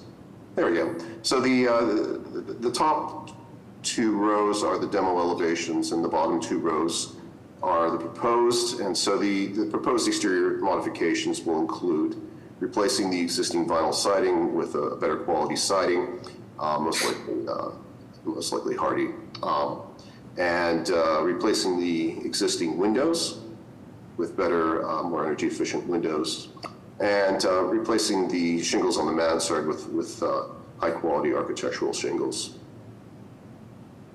Thank you. Sure. Any other questions from the board? May I have public testimony? Hello, Madam Chair, members of the board. My name is Eva Jones, representing the Mayor's Office of Neighborhood Services. Regarding 1750 to 1758 Dorchester Avenue, our office defers to the board's judgment. A community process was conducted, including an abutters meeting held on 9/24/25 that was attended by about 6 Dorchester community members. The feedback from this meeting was some concerns about the price of the proposed apartments being actually affordable for the neighborhood aside from the required affordable unit. Concerns about the increased strain of parking on the community, and significant concerns about the increased accumulation of trash on the property, citing no good plan on the part of the applicant with insufficient plans for trash disposal displayed in the plans. The proposal was also reviewed by the St. Mark's Area Civic Association at their meeting on 10/29/25. The association expressed support and has also expressed that the applicant worked productively with the community and the neighborhood association to create a plan for trash disposal that everyone was happy with, and that the community agreed would reduce the rodent concerns in the community, as well as some exterior improvements agreed by the applicant. At this time, the Mayor's Office of Neighborhood Services defers to the board's judgment on this matter. Thank you, everyone, for your time and consideration. Thank you. Hello, Madam Chair, members of the board. Liam Remus from Councilor Fitzgerald's office. Our office would like to go on record to support this proposal. Thank you. Okay, thank you. There is one person who have a couple questions. I'm not sure if Cedric wants to speak or they want to read the questions in the chat.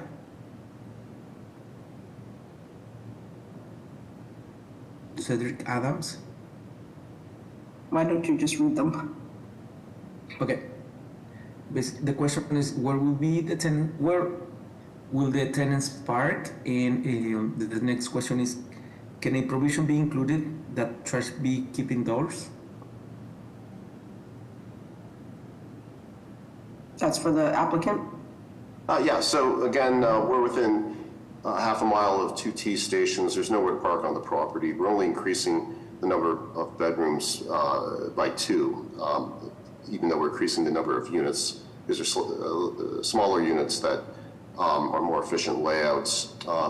So we don't anticipate a significant increase in load and parking. Secondly, the trash will be kept inside. We have space designated on the first floor and in the basement that is accessible from the existing door on the side street, Lonsdale Street. That was a condition that we deal with that in order to get the neighborhood group approval. So we worked that out Thank with you. them. Other questions from the board? Hearing none, may I have a motion?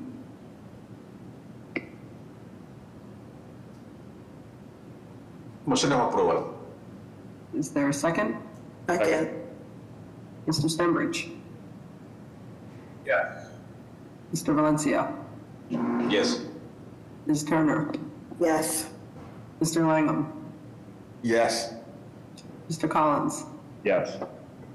Ms. Bernardo? Yes. Chair votes yes, the motion carries. Thank you. Happy holidays. Appreciate it. Next, we have case BOA 1762226 with the address of 411 Adams Street. If the applicants and or their representative are present, they can explain.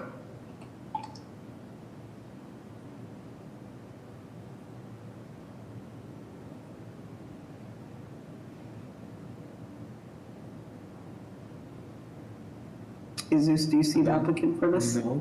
411 Adams Street, if you're on, can you please raise your hand? Okay, I see one person. Yes? Hi. Hi, how are you? Good afternoon, everyone. My name is Ngong, and I am at 411 Adam Street, Rochester, Mass. 02122. I open a take-out restaurant only, and I need to remove the proposal to have the permanent CO. It's been pending for a while, but then I don't know what to do. Please, can you help me go through this? Thank you so much. Yes, thank you. So you just need the proviso removed, it looks like. Yes. Okay, any questions from the board? May I have public testimony?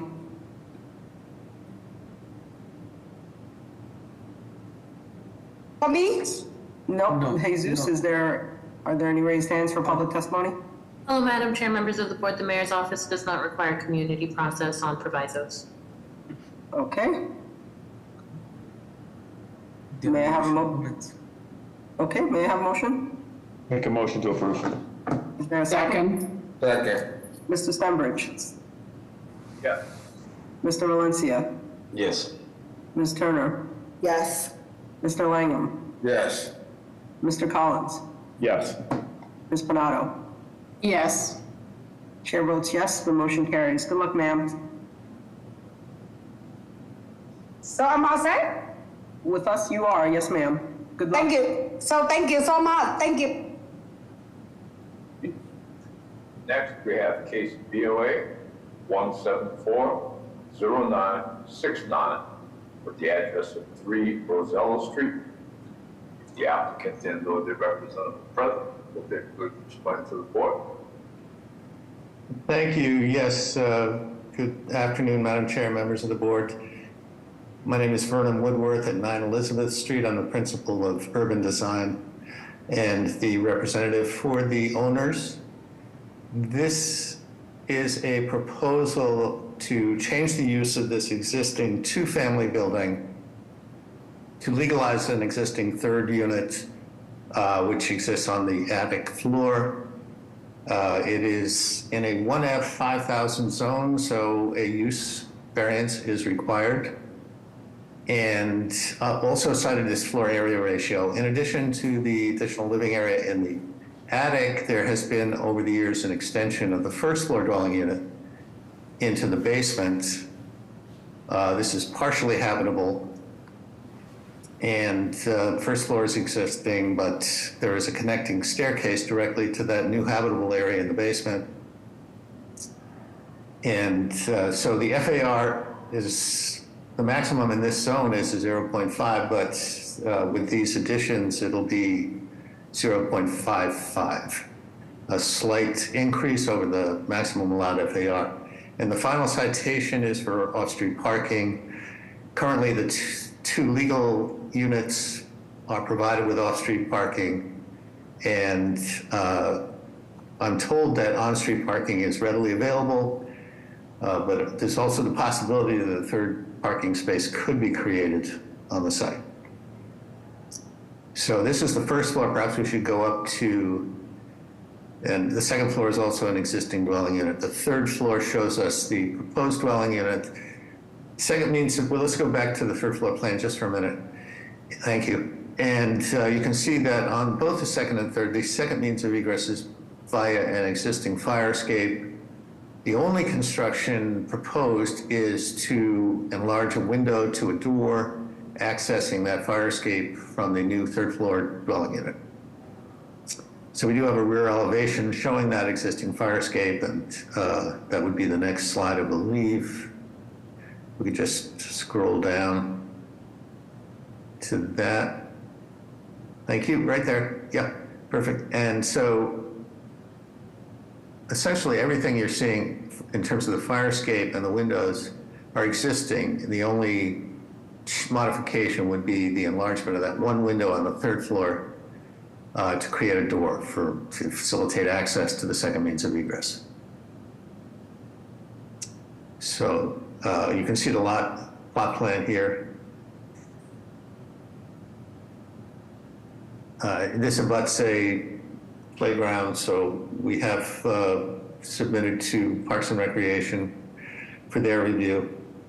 And I think probably somebody from the mayor's office can describe our community process.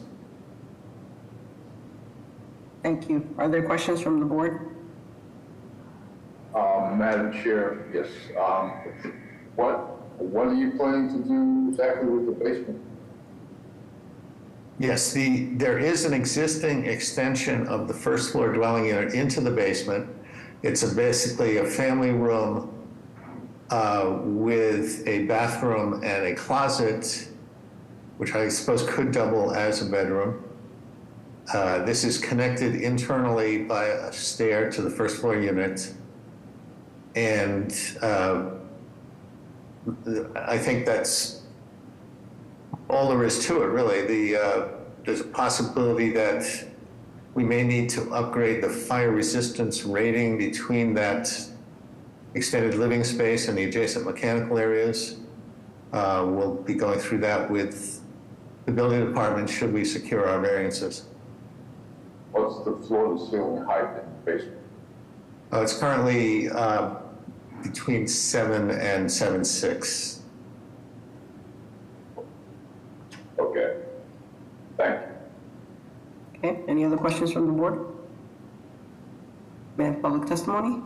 Hello, Madam Chair, members of the board. My name is Eva Jones, representing the Mayor's Office of Neighborhood Services. Regarding 3 Rosella Street, our office defers to the board's judgment. A community process was conducted, including an abutters meeting held on 8/18/25 that was attended by about 4 community members where no major concerns were expressed. The proposal was also reviewed by the Pope's Hill Civic Association, and they have expressed non-opposition regarding the proposal. At this time, the Mayor's Office of Neighborhood Services defers to the board's judgment on this matter. Thank you, everyone, for your time and consideration. Hello, Madam Chair, members of the board, Liam Remus from Councilor Fitzgerald's office. Our office would like to go on record in support of the proposal. Thank you. Thank you. Madam Chair, there are no additional comments. With that, may I have a motion? I'll put forward a motion of approval with no building code relief. There a second? Second. Mr. Stenbridge? Yes. Mr. Valencia? Yes. Ms. Turner? Yes. Mr. Langham? Yes. Mr. Collins? Yes. Ms. Panato? Yes. Chair votes yes, the motion carries. Thank you very much.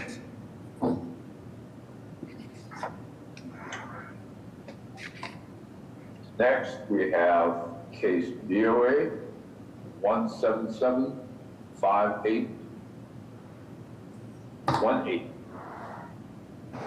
The address is 174 Forest Hill Street. If the applicant and/or the representative present, will they please explain to the board? Yes, good afternoon, everyone. My name is Conor Leary. I'm the executive director at Laurel Ridge Rehab, and we are the petitioner in this case. We are a non-profit nursing home in Jamaica Plain, and we're looking to expand our ground footprint to modernize the facility a little bit, create a new rehab space for our residents, and in the process also provide some more activities and family space for the residents as well. At this point, I'll turn it over to Kevin Kozak, who's our architect on the project and can explain exactly what this project looks like. Okay. Great, thanks, Colin. Hopefully everybody can see the presentation. That's our team. Colin, as he mentioned, is the representative for Laurel Ridge. I'm the Vice President of Design for Timberline Construction. We are a design build firm located in Canton, Massachusetts. And then April Kelly, who may or may not be on this meeting, also representing Essentria, who's the parent company for the project. So next slide, please.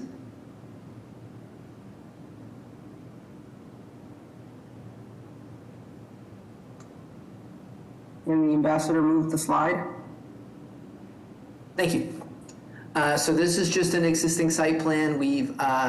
Or an aerial view we've taken from Google Earth. You can see the area that we've highlighted. That's a little bit brighter is the is the site itself. That's Forest Hill Street that it fronts. Franklin Park Zoo is sort of to the back and the side, and then there's a church adjacent to it. Across the street is primarily a residential zone. As Colin pointed out, this is an existing skilled nursing facility. It's 120 beds. It's a 4-story building. But the site, and my understanding is the use itself is not allowed, so we're asking, because we are modifying the project and the building, we're here before the board because of the non-existing use. Next slide, please. Thank you. So these are just a couple of views of what it looks like today. As I mentioned, there's a 4-story building. Part of the building has a porte cochere. That porte cochere originally was designed to allow vehicles to get underneath it, and that's where the current entrance is. The slide on the left-hand side is looking back towards Forest Hill Street, so the building's on the left-hand side, and then the building that's on the right, you can see that porte cochere. That basically is what we are proposing to infill. Porte cochere is not high enough to allow taller vehicles or ambulances, so it doesn't really serve its purposes at this point. And as we'll get to, we are looking to fill it in for a couple of reasons that I will get into. So, next slide, please. So this is the existing site plan. Again, Forest Hill Street would be to the bottom of the page as you're looking at it, the right-hand side. This is the ground floor level. The ground floor primarily is the office and common space. So there's existing common space, there's an existing physical therapy and rehab space, the kitchen. All of the residential uses are the skilled nursing neighborhoods are all on the upper 3 floors. Each one has 40 beds, again, with 120 beds. And the porte cochere is that area that's dotted between the building and that green space. There's a little bit of parking adjacent. The majority of the parking is actually up at the top of the hill. You keep driving and it's up, which is off the page. So next slide, please. So this is the proposed plan. Again, infilling the porte cochere. We are not extending the building beyond the existing footprint. Again, that we're basically filling in right underneath the porte cochere, so it's an expansion of the space, but the footprint is not getting any bigger. We are within all the setbacks currently, and we will remain in the setbacks. This renovation is it's resident focused. We are relocating the existing physical therapy space closer to the main entrance. We are also adding a little bit of private dining space, so we're adding an amenity space for the residents. Again, it's very resident focused. We are also, as part of this, we do need to move the entrance because obviously the entrance is in the porte cochere, so we'll be moving that. There are some small renovations to the parking area, which basically is just as we've made some changes. Obviously, we're not going to drive underneath anymore, so we've removed that section of the pavement, added a couple of parking spaces for visitors, so that way we have a little bit more visitor space. We've also added some green space. What was parking, we're going to actually increase the amount of green space and decrease the amount of impervious area. And then obviously we're modifying the walkways to make sure that you can still access the building at the new main entrance. And then the next last slide. So this is just sort of the existing perspective, what's there today, and then what you'll see. So again, this is sort of taken as if you were just getting onto the site from Forest Hill Street. So you look diagonally, again, you see underneath there's that existing porte cochere that you drive underneath. The right-hand slide shows how we're basically adding some green space in front of that and expanding the green space, and then we're infilling that to create the additional space. It's about 1,500 square feet of space that will be added, and again, it's not beyond the footprint, as you can see from the rendering, and that's the project. Thank you. Are there questions from the board? Hearing none, may I have public testimony? Madam Chair and members of the board, for the record, my name is Jeremy Bembury. I'm the Jamaica Plain Community Engagement Specialist for the Office of Neighborhood Services. The applicant has completed the community process, which consisted of an abutters meeting facilitated on October 21st that was very lightly attended with no inquiries or concerns raised. Next, the proponent presented to Jamaica Plain Neighborhood Council on November 5th, where they received a vote of approval. Thank you for your time, and the Mayor's Office of Neighborhood Services would like to defer to the board for their judgment. Thank you. Thank you. Next, we have Minor Perez. Thank you, Mr. Ambassador. Madam Chair, members of the board, this is Minor Perez. The Carpenters Union, is in support of the project. However, we want to remind the owner of the importance of using subcontractors that don't commit tax fraud and play by the rules. Thank you. Thank you. Madam Chair, there are no additional comments. With that, may I have a motion? Motion to approve. Is there a second? Second. Mr. Stenbridge? Yes. Mr. Valencia? Yes. Ms. Turner? Yes. Mr. Langham? Yes. Mr. Collins? Yes. Ms. Pinato? Yes. Chair votes yes, the motion carries. Good luck. Thank you. Next, we have case BOA 179-5520 with the address of 1673 to 1679 Washington Street. The applicants and/or their representative present. Will they please explain to the board? Hi, Mr. Secretary. Hello, Madam Chair, members of the board. This is Mike Ross, the law firm of Prince Lavelle, 1 National Place in Boston. I'm here with chef, owner, and Boston resident George Mendez. This is a conditional use application for a ground floor restaurant with takeout for a tenant build out that was previously a dry cleaners in the South End neighborhood zoning district within the neighborhood development area sub-district along the commercial and residential corridor of Washington Street. As you can see from this floor plan here, the restaurant will feature a chef's counter with 12 seats, a dining area with 20 seats, a bar with 7 seats, a lounge area with 10 seats, standing for 6, resulting in a total of 55 people.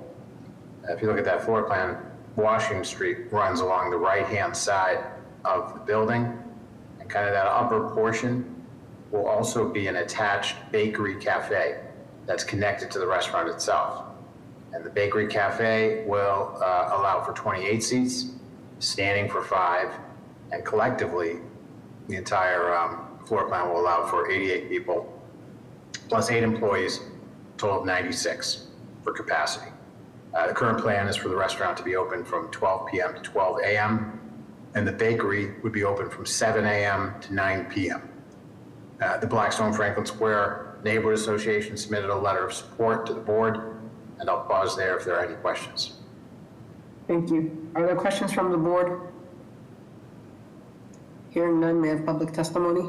Hello, Madam Chair, members of the board. My name is Eva Jones, representing the Mayor's Office of Neighborhood Services. Regarding 1673 to 1679 Washington Street, our office defers to the board's judgment. A community process was conducted, including an abutters meeting held on 9/4/25 that was well attended by South End community members. The feedback from this meeting was significant support and excitement for the proposal, as well as the proposal was reviewed by the Blackstone Franklin Square Civic Association, and they have also expressed full support about this proposal. Thank you, everyone, for your time and consideration. Thank you. Madam Chair, there are no additional comments. Okay, with that, may I have a motion? Motion of approval. May I have a second? Second. Mr. Stenbridge? Yes. Mr. Valencia? Yes. Ms. Turner? Yes. Mr. Langham? Yes. Mr. Collins? Yes. Ms. Pinato? Yes. Chair votes yes, the motion carries. Good luck. Thank you very much. Next, we have case BOA 179-4750 with the address of 85 to 99 Berkeley Street. This is also an Article 80 case. if the applicants and or their representative would explain the case to the board, please. Yes, thank you, Mr. Secretary, and good afternoon, Madam Chair, members of the board. For the record, Attorney Matt Eckel with Fletcher Tilton on behalf of the applicant. Also joining me today is Henry Celli from CBT, the project architect. As general background, this proposal includes the conversion of an existing office building located at 95 Berkeley Street, which you can see there on your screen, into a mixed-use building as part of the city's office to residential conversion program. This presents a unique opportunity to adapt this structure into some much-needed residential housing units. The project site itself is located at the corner of Berkeley Street, which you can see to the right side of your screen there, and Chandler Street, which is the left at the intersection, moving away from the screen from right to left. The lot itself contains 22,665 square feet and is located in the South End's Community Commercial Subdistrict. Overall, the proposed project program will include maintaining the existing first floor office space, which is currently occupied by Mass, and will create a new ground level retail space, which you can kind of see the entrance to there in the front lower portion of the screen. Additionally, there will be 92 residential units created above on floors 2 through 6. The property itself is located at the edge of the South End, overlooking the Mass Pike, and represents a sustainable and appropriate approach to urban redevelopment. We're reusing the existing structure and responding to the growing demand for additional housing within the city and the state as a whole. The site is very walkable. It is a transit-connected area and has close proximity not only to the Mass Pike, but also the MBTA orange and green lines, as well as several bus routes, one of which is located with a bus stop right outside the front door. We believe that the preservation of the office space, as well as the new retail and interactive lobby amenity space for the residential, will really activate the streetscape and be pedestrian friendly in character.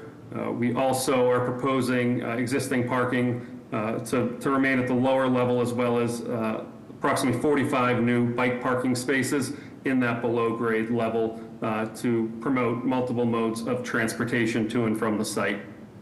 As a whole, as mentioned, we're proposing 92 residential units, 41 of which will be studios, 42 will be one-bedroom units, and 9 will be two-bedroom units. There'll be a total of 18 affordable units out of those 92 proposed. Just to walk through the floor plans briefly, the lower level, and we can progress through the presentation, please. The lower level will contain parking as well as several bike storage rooms, as mentioned. The first floor will contain that existing office space, and that tenant will remain, as well as the retail space I mentioned, and the main lobby and amenity space. The second floor will contain 20 units. The third floor will contain 18 units, as well as an existing common deck for the residential units to provide open and usable space for those tenants. And then the 4th through 6th floor plates are all very similar and will contain approximately 18 units per floor. As we're progressing through the slideshow here, you can just see the location of the parcel and the project site overlooking the pike, and there at the top end of the South End district. In terms of zoning, we are seeking one single variance for usable open space per dwelling unit.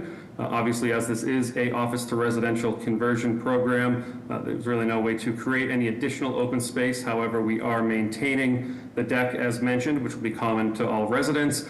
We also have an area adjacent to the Ellis Children's Memorial Park, which currently contains some trees and open space, which will also be maintained. This is just a context view here, looking back from the pike towards the subject property and the existing building. This is a unique situation where really nothing is being changed to the exterior of the building. All the work is being done on the interior to create the residential units. As Mr. Stembridge mentioned, this is an Article 80 project and went through the Article 80 process, receiving approval in November at the board hearing. As part of the process, we also met with the Ellis South End Neighborhood Association as well as the Bay Village Neighborhood Association. Additionally, we are proposing some mitigation along Chandler Street. Currently, the driveway access to the below-grade parking facility and the abutting sidewalk are not accessible. So seeing the need to create an accessible pathway along Chandler Street and the sidewalk connecting to the Ellis Park, kind of at the to the left of your screen there, we will be reconstructing that driveway entrance, shrinking it so it's a smaller pedestrian path to cross, and also making it accessible again to the Ellis Memorial Children's Park. We did submit several letters of support, including one from Rep. Aaron Mikowitz, as well as the Ellis South End Neighborhood Association and several of our direct abutters. And with that, our team will pause and we'll happily take any questions the board may have. Thank you. Are there questions from the board? They have public testimony. Hello, Madam Chair, members of the board. My name is Eva Jones, representing the Mayor's Office of Neighborhood Services. Regarding 85 to 99 Berkeley Street, our office defers to the board's judgment.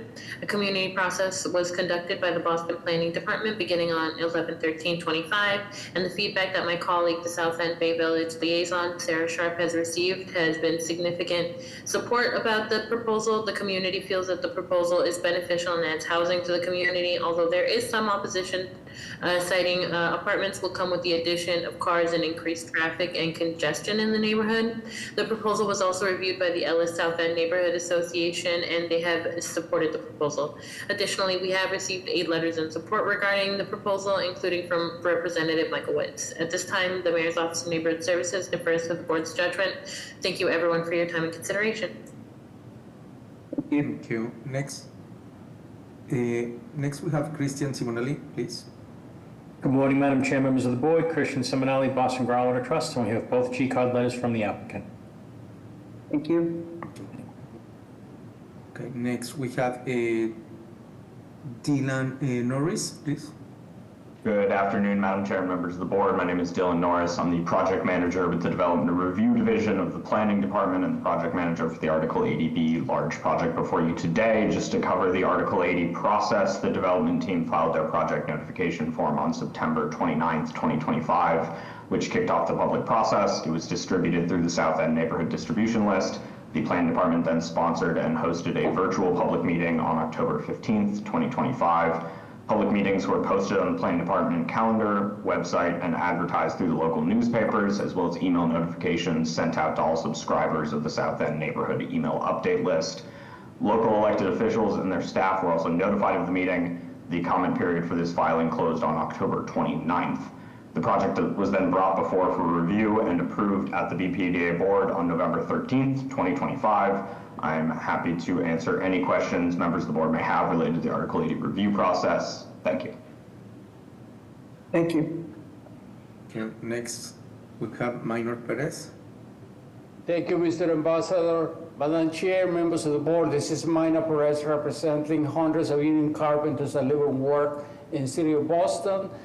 Carpenters were in favor of this project. We simply want to remind the developer of the importance of hiring subcontractors that meet community standards and play by the rules, and giving the opportunity to our Boston residents to go to work on this project. Thank you. Thanks. And we one more person in the attendee section. I think Alicia, I'm not sure if you are. Oh, I'm sorry. Ashley? And Ashley, yes. Ashley from City Thank Council. you. Councilor Flynn would like to go on record in opposition. In his opinion, it is critical that community standards be adhered to in the city of Boston so that women and people of color are provided respect and opportunity in the construction industry. Additionally, residents have expressed concerns about accessibility of the sidewalks on Chandler Street. It is critical that the city's sidewalks are accessible for all neighbors, including our seniors, persons with disabilities, and young families with strollers. Thank you. Thank you. Madam Chair, no additional comments. Okay. Any other questions from the board? May I have a motion? I do. I would really like to hear. Go ahead. I would really like to hear the applicant respond to Councilor Flynn's concerns. Absolutely, Ms. Turner. Yes, we're certainly committed to hiring a diverse and local workforce, and that is in process. We've had several conversations across really all the trades about this and moving forward, working together. Additionally, I did mention in my presentation, but again, just for the record, part of the mitigation of this project is to actually improve the accessibility along Chandler Street. Nothing in this project should diminish any accessible standards or make it harder for people with strollers or in wheelchairs to move around. We're actually improving again down by our entrance to the parking facility not only the driveway, but also the abutting sidewalk. So it is now not accessible to go down Chandler Street all the way to the park, and at the completion of this project, it will be. So we're in recognition of Councilor Flynn's comments and hopefully are responding to them by actually improving the accessibility and not doing anything to harm it. Thank you. Thank you. Any other questions from the board? May I have a motion?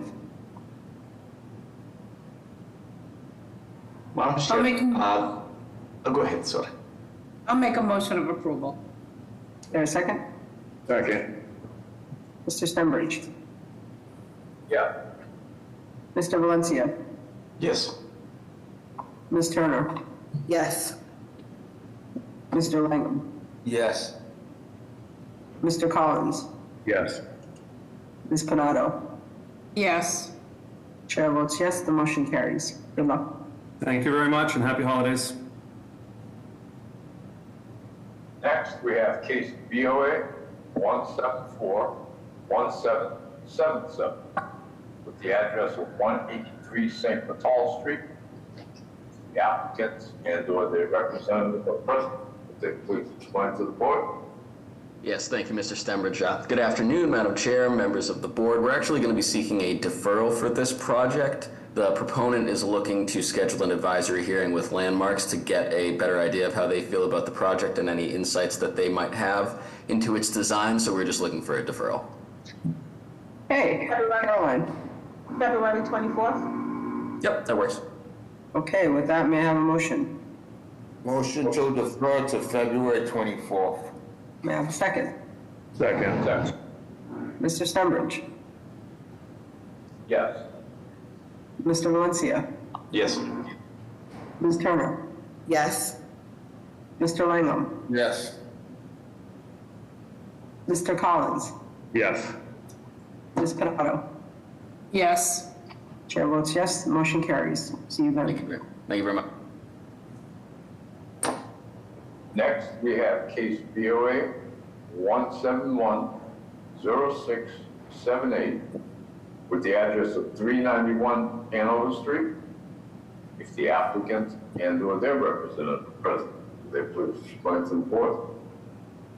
Good afternoon, Madam Chairwoman, members of the board. Attorney William Ferrolo on behalf of the applicant, which is the Ferracano family, who built out this restaurant in 2020 in a property owned by the wife, and just in time after expending a considerable amount of money and time, COVID came along and the restaurant wasn't able to initially open. Since that time, the outdoor dining program has allowed relief for restaurants, first for COVID and now as part of the city fabric of having outdoor dining. Outdoor dining has existed at the location now for 3 years, very successfully. It is on private property that the individuals have been using. Due to the fact that there's 38 seasonal seats, the outdoor dining program is requested that this appear before zoning for the conditional use as an expansion of premises. We submit to you that it's been very successful for the time that has been used, very well received, and no issues with regard to service interference with the community. With that, we'd ask you to approve this application for the conditional use. Thank you. Are there questions from the board? Hearing none, may I have public testimony? Hello, Madam Chair, members of the board. My name is Eva Jones, representing the Mayor's Office of Neighborhood Services. Regarding 391 Hanover Street, our office defers to the board's judgment. The Mayor's Office of Neighborhood Services does not run a community process for outdoor dining proposals, and this falls within the purview of the Mayor's Office of Small Business and Economic Inclusion Cabinet. We will defer to the board's judgment. Thank you, everyone, for your time and consideration. Thank you. Next, we have Gabriela Ramirez from Consuelo Coleta. Good afternoon, Madam Chair, members of the board. Gabriela Ramirez here on behalf of Boston City Councilor Gabriela Coleta Zapata. At this time, the council would like to go on the record in support of this proposal. Thank you. Thank you. Thank you, Madam Chair. There are no additional comments. Okay, with that, may I have a motion? I put forward a motion of approval. Is there a second? Second. Mr. Stenbridge? Yes. Mr. Valencia? Yes. Ms. Turner? Yes. Mr. Langham? Yes. Mr. Collins? Yes. Ms. Panado? Yes. Chair votes yes, the motion carries. Good luck. Thank you very much and happy holidays. Next, we have case BOA 177-0252 with the address of 94-96 Endicott Street. The applicant and/or their representative present. Please explain to the board. Good afternoon, Madam Chair and members of the board. My name is Jeff Sargis, the architect on 9496 Endicott Street. The project proposes converting a first floor existing ice cream shop, which has been long closed, into a residential unit. And the floors above are existing 2 beds, 2 baths to be renovated as well. The application is looking for relief for FAR, which we are over in the existing, and for usable open space, which this is a north end lot, 0 lot line, so we don't have any usable open space right now. And for the FAR, we just wanted to confirm that we are not increasing the square footage or finishing the basement. This is an existing nonconformity. Thank you. Thank you. Questions from the board?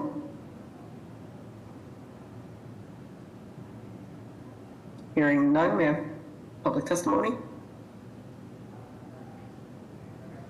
Hello, Madam Chair, members of the board. My name is Eva Jones, representing the Mayor's Office of Neighborhood Services.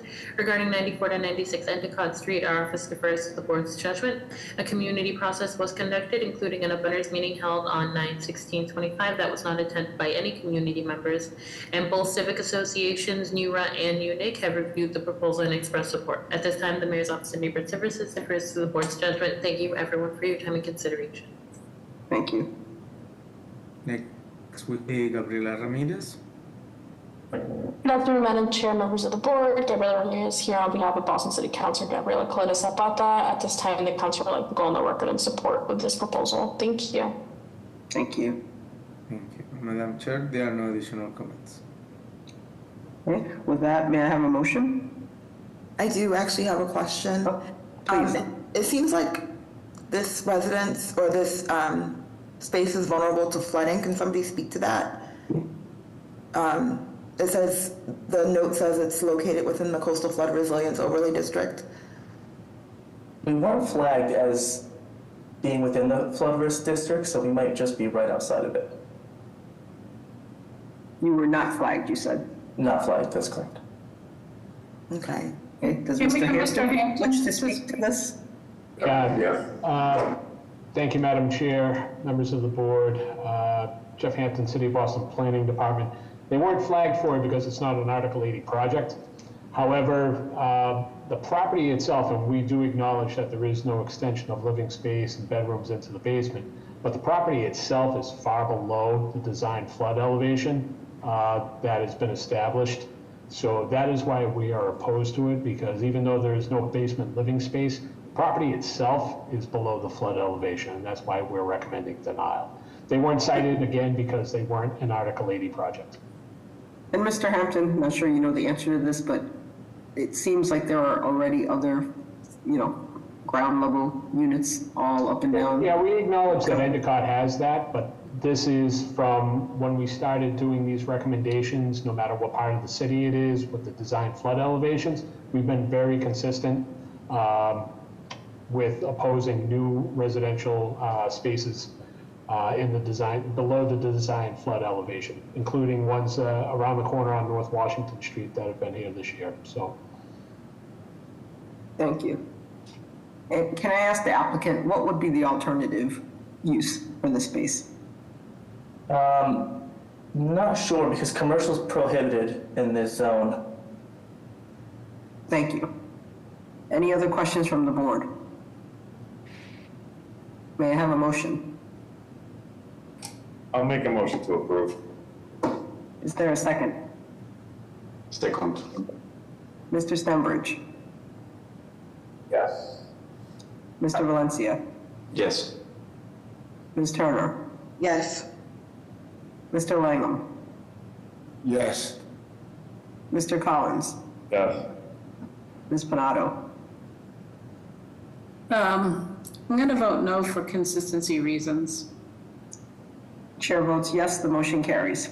Good luck. Thank you. At this time, we'll move on to the rediscussion cases scheduled for 11:30 a.m. That will go right to the cases, the first two of which are companion cases, and our case BOA 1776730 with the address of 706 Metropolitan Avenue. Along with that, we have case BOA 1720983 with the address of 704 Metropolitan Avenue. If the applicant and/or their representative is present, will they please explain? Yes, thank you, Mr. Stembridge. Madam Chair, members of the board, Attorney Ryan Spitz with Adams and Moranci, business address of 168 H Street, first floor, South Boston. Joining me today from the development team is Andrew Shetna and the project architect, Eric Zackerson. This proposal seeks to erect a new 3-story, 6-unit residential building with parking on a vacant lot consisting of approximately 6,600 square feet. Within this area of Metropolitan Ave, other properties range from a single family to 6-unit structures, as well as 2 to 3 stories, making the proposed use contextually appropriate. First floor will consist of units 1 and unit 2, both 2-bedroom units ranging at approximately 1,040 square feet. Mr. Ambassador, if I can just trouble you to continue scrolling through the drawings as I go through our discussion. Second floor will consist of units 3 and unit 4, both 2-bedroom units ranging again approximately 1,050 square feet. The third floor will consist of units 5 and unit 6, both 2-bedroom units again ranging at approximately 1,050 square feet. Units 3 through 6 will all have 105 square foot rear balcony and a 59 square foot deck in the front. We have violations for the use as we're proposing 6 units in a 2F subdistrict, which is consistent within this neighborhood as well. We have an insufficient lot size as the site consists of 6,600 square feet, as the code requires 8,000 square feet, but similar in scale to the surrounding neighborhood. We have a floor area ratio violation as the proposal calls for a 1.11 as compared to a 0.5, which is compliant. We have a height violation. The proposal calls for 3 stories, 2.5 stories is compliant within this subdistrict, but we are compliant as far as the feet is required. We have an open space violation. What we're required is a very high within this subdistrict at 1,750 square feet per unit, and the proposal calls for 164 square feet per dwelling, but again, is very consistent with the open space of some of these other properties in the surrounding context. We have a front yard violation. Code requires 20 feet, and the proposal calls for 13 feet 2 inches, but again, comparable with other properties on this side of the block. We have a side yard violation. 10 feet is required by code. This proposal has a setback of 6 feet on the left side. That matches the side yard dimensions on the neighboring properties. The right side of the driveway is non-conforming due to the shared driveway, but if a driveway was entirely on this parcel, then there would be no violation. We have a rear yard insufficiency. 40 feet is required by the code. The proposal calls for 39 feet 2 inches. Parking violation. Proposal provides 6 parking spaces, and the zoning calls for 2.0 spaces per dwelling. However, this proposal is aligned with the mayor's initiative of reducing dependency on private vehicles. Also, we do have a violation for the design, as the proposal uses some of the land of the abutting property at 706 Metropolitan. An easement has been recorded and is in place prior to this proposal being proposed here today.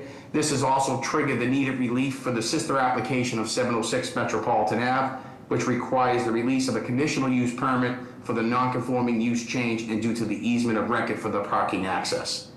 Even though this project exceeds some of the dimensional regulations for the site, it adds housing units while maintaining the small footprint of the parcel while assisting with the city's planning goal of increasing the housing supply. Further, it is consistent with the Planning Department's recommendation of approval. Madam Chair, prior to sending it back over to you to open it up for any questions or comments from the board, I'd just like to notate we did have a few neighbors here that were present willing to speak in support. I'm not quite sure how many are here remaining today, considering that we are way behind in schedule. So I just want to make that known. But we did submit a few letters in support. So again, thank you for your time, and I'm going to turn it back over to you, Madam Chair. Thank you.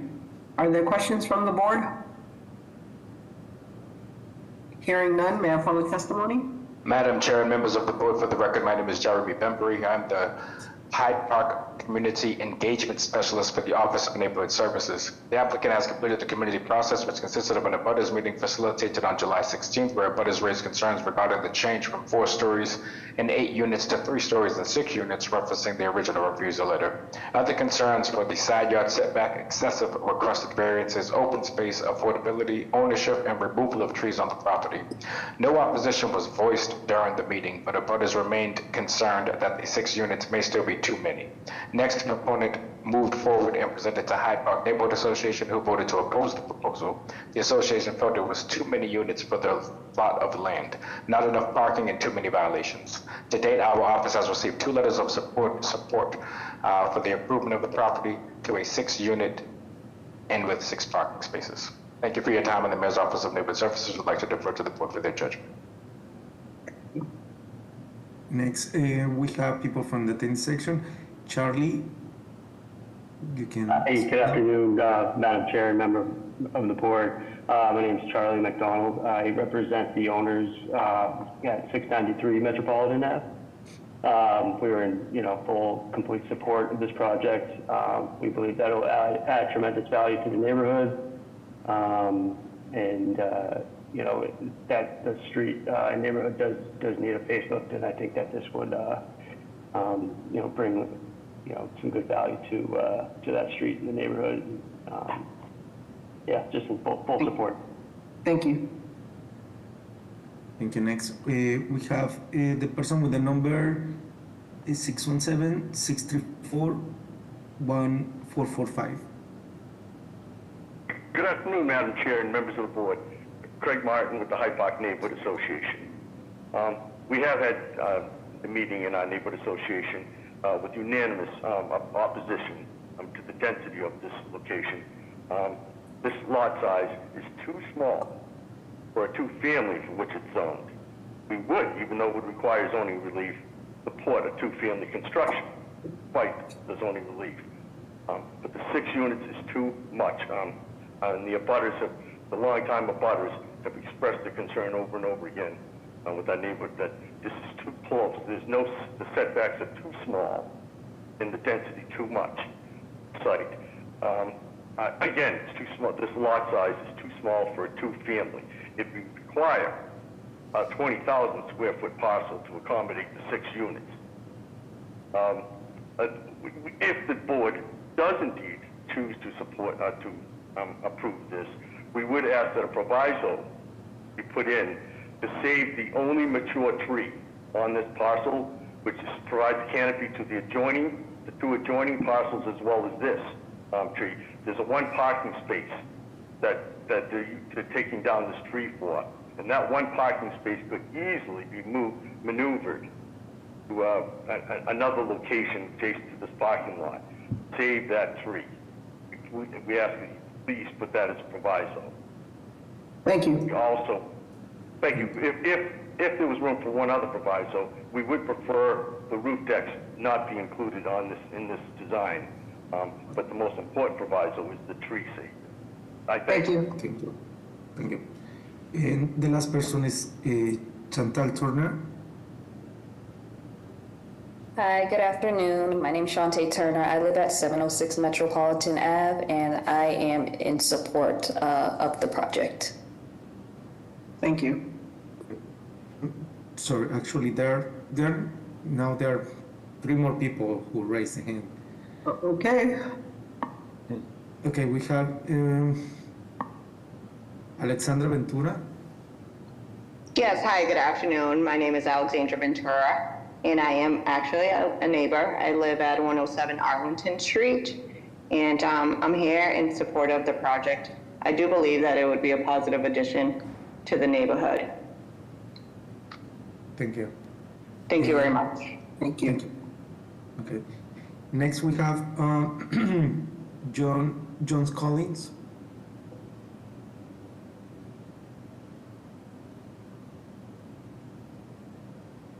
Mr. Collins, are you speaking?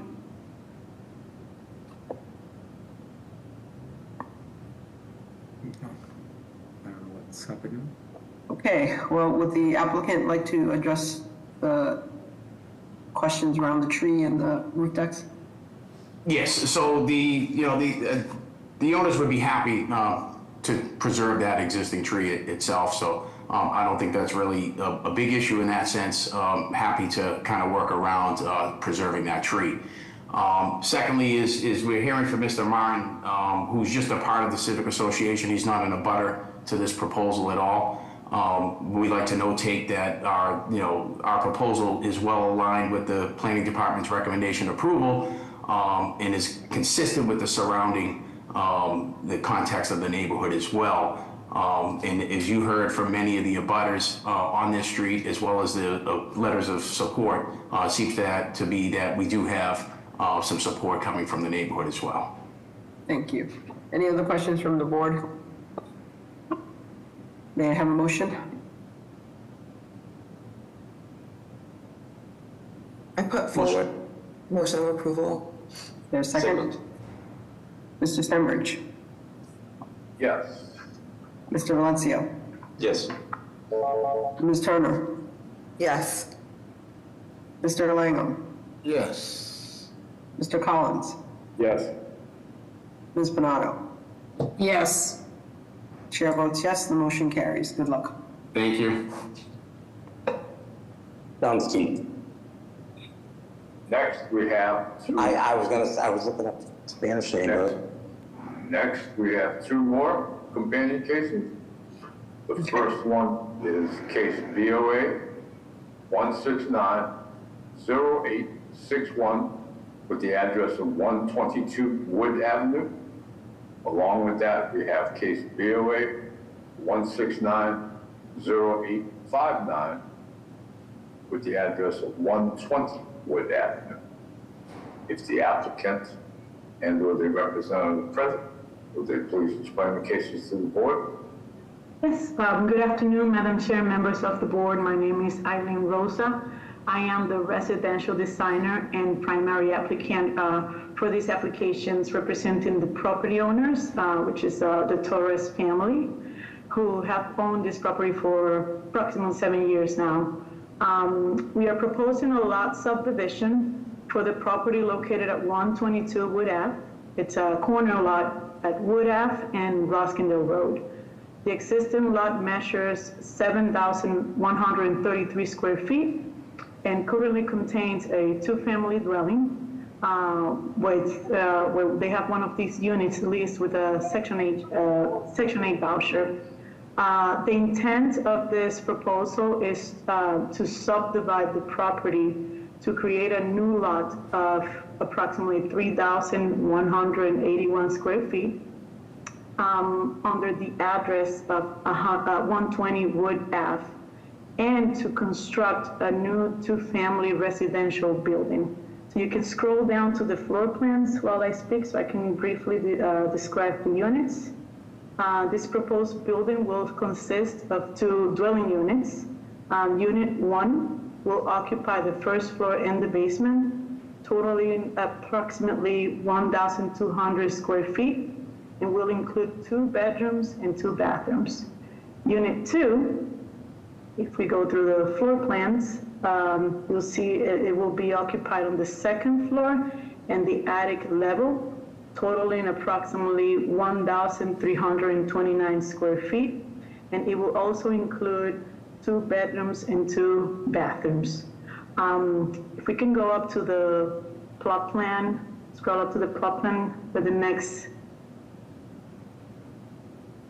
Yeah, sorry, just scroll up for the first page, please. Yeah, which is the plot plan where we show the existing and proposed Yeah, there it is. Yeah. So during the neighborhood meeting, we received feedback and concerns regarding parking. In response, we promptly revised the plans back in October to improve these concerns. The revised proposal includes 1 parking space per unit for both buildings, access through a proposed easement at the existing curb cut located on Roskindale Road. The exterior, now if we can scroll to the next page, the exterior of the proposed building was carefully developed to ensure it blends with the surrounding neighborhood context. We are proposing fiber cement siding to enhance durability and provide fire-resistant characteristics consistent with materials typically recommended by the BPDA. I would like to clarify the matter of the rear yard setback. If we go up back to the plot plan, the minimum required setback in this zoning district is 20 feet, while the proposed building comes to approximately 31 feet at the closest point to the rear property line. So we just wanted to respectfully note that this condition should not be characterized as an insufficient rear setback violation since it was called out. We believe this proposal thoughtfully provides contextual and responsible residential development, and we respectfully request the board's consideration. We're also looking forward to working in combination with the BPDA to address any additional improvements as needed. So that's all we have to present, and we'll be happy to answer any questions you may have. Ma'am, are there questions from the board? Hearing none, may I have public testimony? Madam Chair and members of the board, for the record, my name is Jeremy Bembury. I'm the Hyde Park Community Engagement Specialist for the Office of Neighborhood Services. The applicant has completed the community process, which consisted of an abutters meeting facilitated on April 14th that was very lightly attended, where a concern was voiced regarding the size of the parcel for 2 structures and parking. Board association with the board in opposition to the proposal, citing concerns from the regarding current occupancy, sanitation, and rodent control, and providing off-street parking. To date, our office has received a list of concerns our office forwarded to the zoning board, maintaining the opposed theme, including the need for the current property to create off-street parking, and a request for inspection stating that 3 unrelated people have separate rooms with internet service in the basement. To date, our office has received 2 letters of opposition, again maintaining the previously mentioned opposed theme. Thank you for your time, and the Mayor's Office of Neighborhood Services would like to defer to the board for their judgment. Thank you. Thank you, Madam Chair. There are no additional comments. Cool. May I have a motion? I'll make a motion of approval. Is there a second? Second. Mr. Stenbridge? Yeah. Mr. Valencia? Yes. Ms. Turner? No. Mr. Langham? Yes.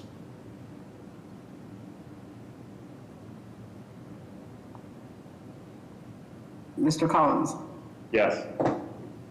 Ms. Pinato? Yes. Chair votes yes, the motion carries. You happy holidays. Good luck. Next, we have case BOA 1769103. The address is 26 Wyndham Street. The applicants and/or their representative is present. Please explain for the board. I am Mr. Secretary. Hello, Madam Chair, members of the board again. This is Mike Ross, attorney with the law firm of Prince Bell One International Place. I'm here with the owner of the property, Francis Huang. This is a proposal to add a 2-story ADU addition to the existing 1-family home. This addition is consistent with other additions in the neighborhood, will make better utilization of the lot and open space on the property. The applicant appeared before the ZBA, Madam Chair, you were there, subcommittee on October 23rd, but it was correctly pointed out at the time by member Betta Barraza that the use category of an ADU, when in a bump out condition, needs to be captured as a use.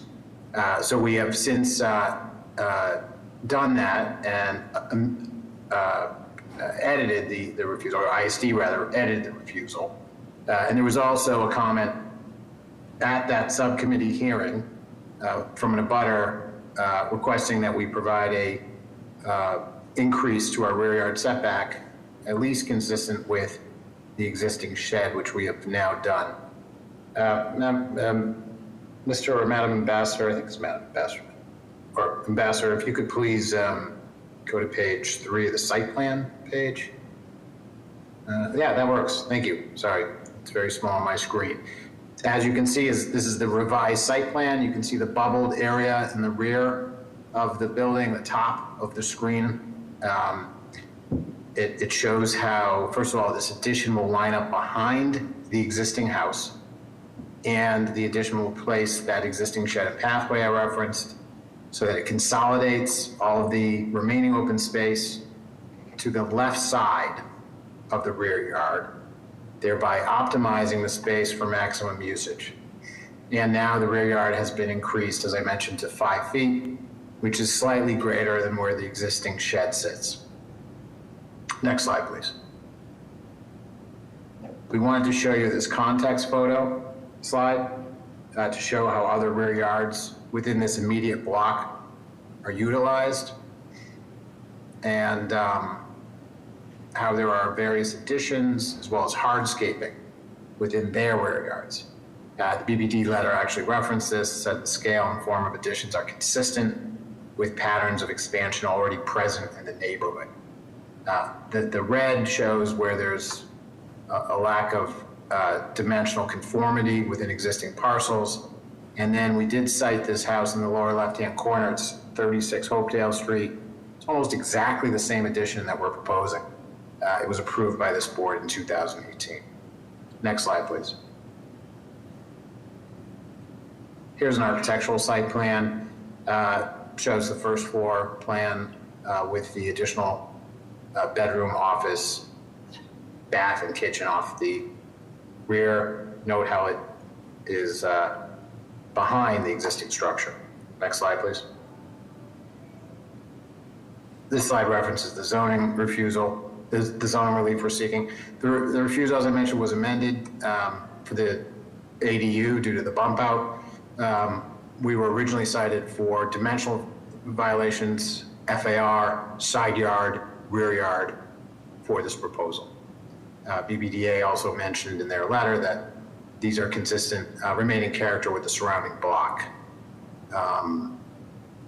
And then I did want to point out, just on that slide, if you could go back, open space is not one of the violations that we received. It's not in this category of the dimensional table. But we actually wind up increasing the open space from 495 to 520 simply by reorganizing that rear yard. So it's actually a net increase of open space, which is a good result. Next slide, please.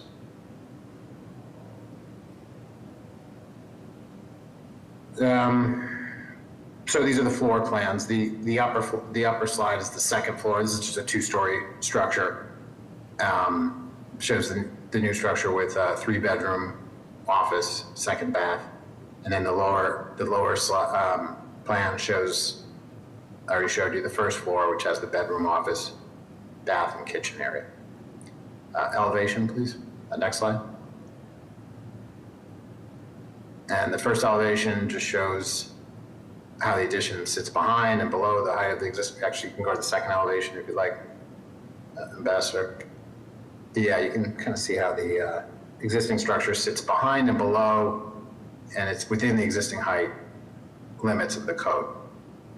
We submitted 6 letters of support. I mentioned the BPDA is recommending approval. I'll pause there if there are any questions. Thank you. Are there questions from the board? Hearing none. Mayor, public testimony? Yes, Siggy Johnson with the Mayor's Office of Neighborhood Services. This applicant completed the community process. Our office hosted an abutters meeting on August 19th at which direct abutters were opposed to the application. Abutters felt the proposed setback in a zoning subdistrict that requires 30 feet was a substantial deficiency compared to what was proposed. The Alston Civic Association is in opposition. They also wanted the applicant to return to their association, and the change were made that were described, and the direct abutter has written a letter of opposition that was forwarded to the board in October. With that background, our office defers judgment to the board. Thank you. Thank you. Next we have Anthony Disidoro. Yes, Good afternoon, Madam Chair and members of the board. Tony Tisadoro representing the Alston Civic Association. Our major concern at this point is the community process. To say it was robust is really an understatement, so to speak. The proponent appeared before the ACA on May 21st, before they got their refusal letter, before they got their abutters letter. They have not done a good job keeping us in the loop and the direct abutters, the people in the neighborhood. Since the November meeting, when there were the proponents announced that there were changes that needed to be made and advertised and what have you, we never got a copy of the new plans. We never got a phone call about potential of having another abutters meeting since things had changed. The rear setback is a big issue, and if there were changes made, there should have probably been another abutters meeting. They never asked to come back to the ACA. So believe it or not, we are seeing these plans for the first time just 5 minutes ago. And how an association can make an informed judgment on a very critical project that has some precedent-setting features to it in a very established owner-occupied community. I just don't know how we can do that. So we are even more in opposition than we were at the beginning, given the fact that we have not been. Okay, next we have the person with the name Ikoto. Yeah, Ed Katamori. I'm a direct abutter at number 24. And quite frankly, this is the first time I've heard about all these changes. And I'm quite surprised, quite frankly, that the rest of the neighborhood doesn't know about it either.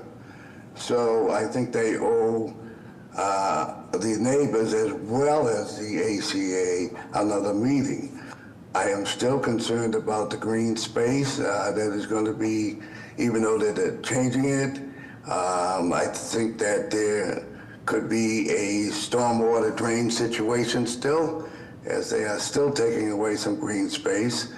One of my neighbors had talked to the chief of the fire department, and they said that it would be difficult if another thing was built back there, that they would not be able to control the fires in the area. And then in this area, by the way, is probably 50 or 60 houses, all wood, and would create a problem in terms of any of our homes being safe.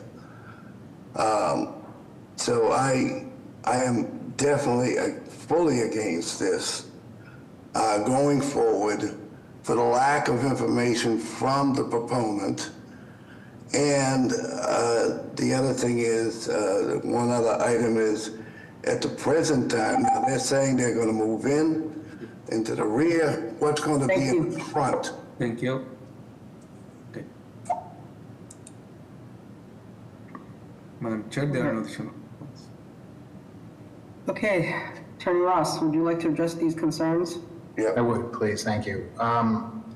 In terms of the community process, the process is working exactly the way it's supposed to. We went to the meeting. We go to the ACA. I go to the ACA all the time. I'm happy to go there anytime. We went there. We had a rear yard setback of 3. The building was identical.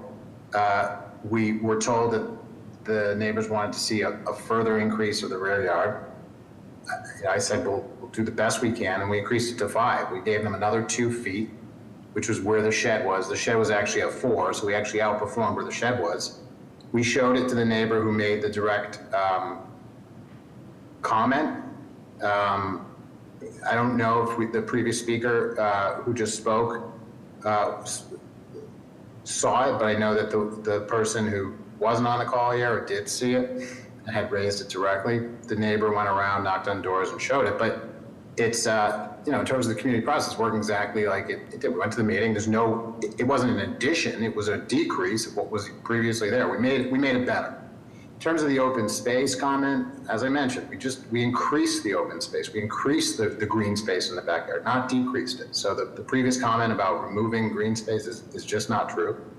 And the third point I'd make is that, we're adding an addition that not my words, but the BPDA words, said is consistent with the other buildings additions on their property. We're merely doing what our neighbors did. We're doing so in a thoughtful way. So, you know, it's a 1,000+ square foot addition to create an ADU in the back, and we went through a number of meetings. We came back, we were at the board here, we came back to refuse it because of the use issue, and then to get the rear yard brought in. Those are all changes made within the public process. Everyone's aware of those changes. They're advertised, they're put out. We had the meeting with the ACA, we talked to our neighbors. Your owner's hands up? It looks like his hand's up. Do you want him to speak? Francis, do you have something to add? That is the owner, yes. Yes, I do. Thank you, Madam Chair. Regarding the community communication, we've taken this to the highest level from the very beginning of the project, even before the ACA meeting. So we communicated with residents on Wyndham Street and Hopedale Street, and we were fully aware that most of them, the new neighbors, are not a part of or active participants of ACA, especially the one who just moved in, such as the owner of 69 Hopedale, which is one of the abutters, and the 10 Wyndham Street, which they just moved in before, about a month or 2 months before this hearing. So we took a different approach beyond what's required for the ACA process. We knocked on the door, showed them the plan, get their signature, which were presented to this hearing before. And we also want to add on top of what what Tony just mentioned, that we are actively communicating with them, and we would believe it's unfair to mention that we failed to communicate, as I personally reached out to Tony on December 4th, 2025, and we haven't heard back from him until yesterday's 3:45, which he demanded us to defer, and we believe that is at least a miscommunication, not from our end, as we have did everything we could, and we followed the ACA process, communication with all the neighbors, specifically our abutters on Wyndham Street and Hopedale Street. Thank you. Are there other questions from the board? May I have a motion?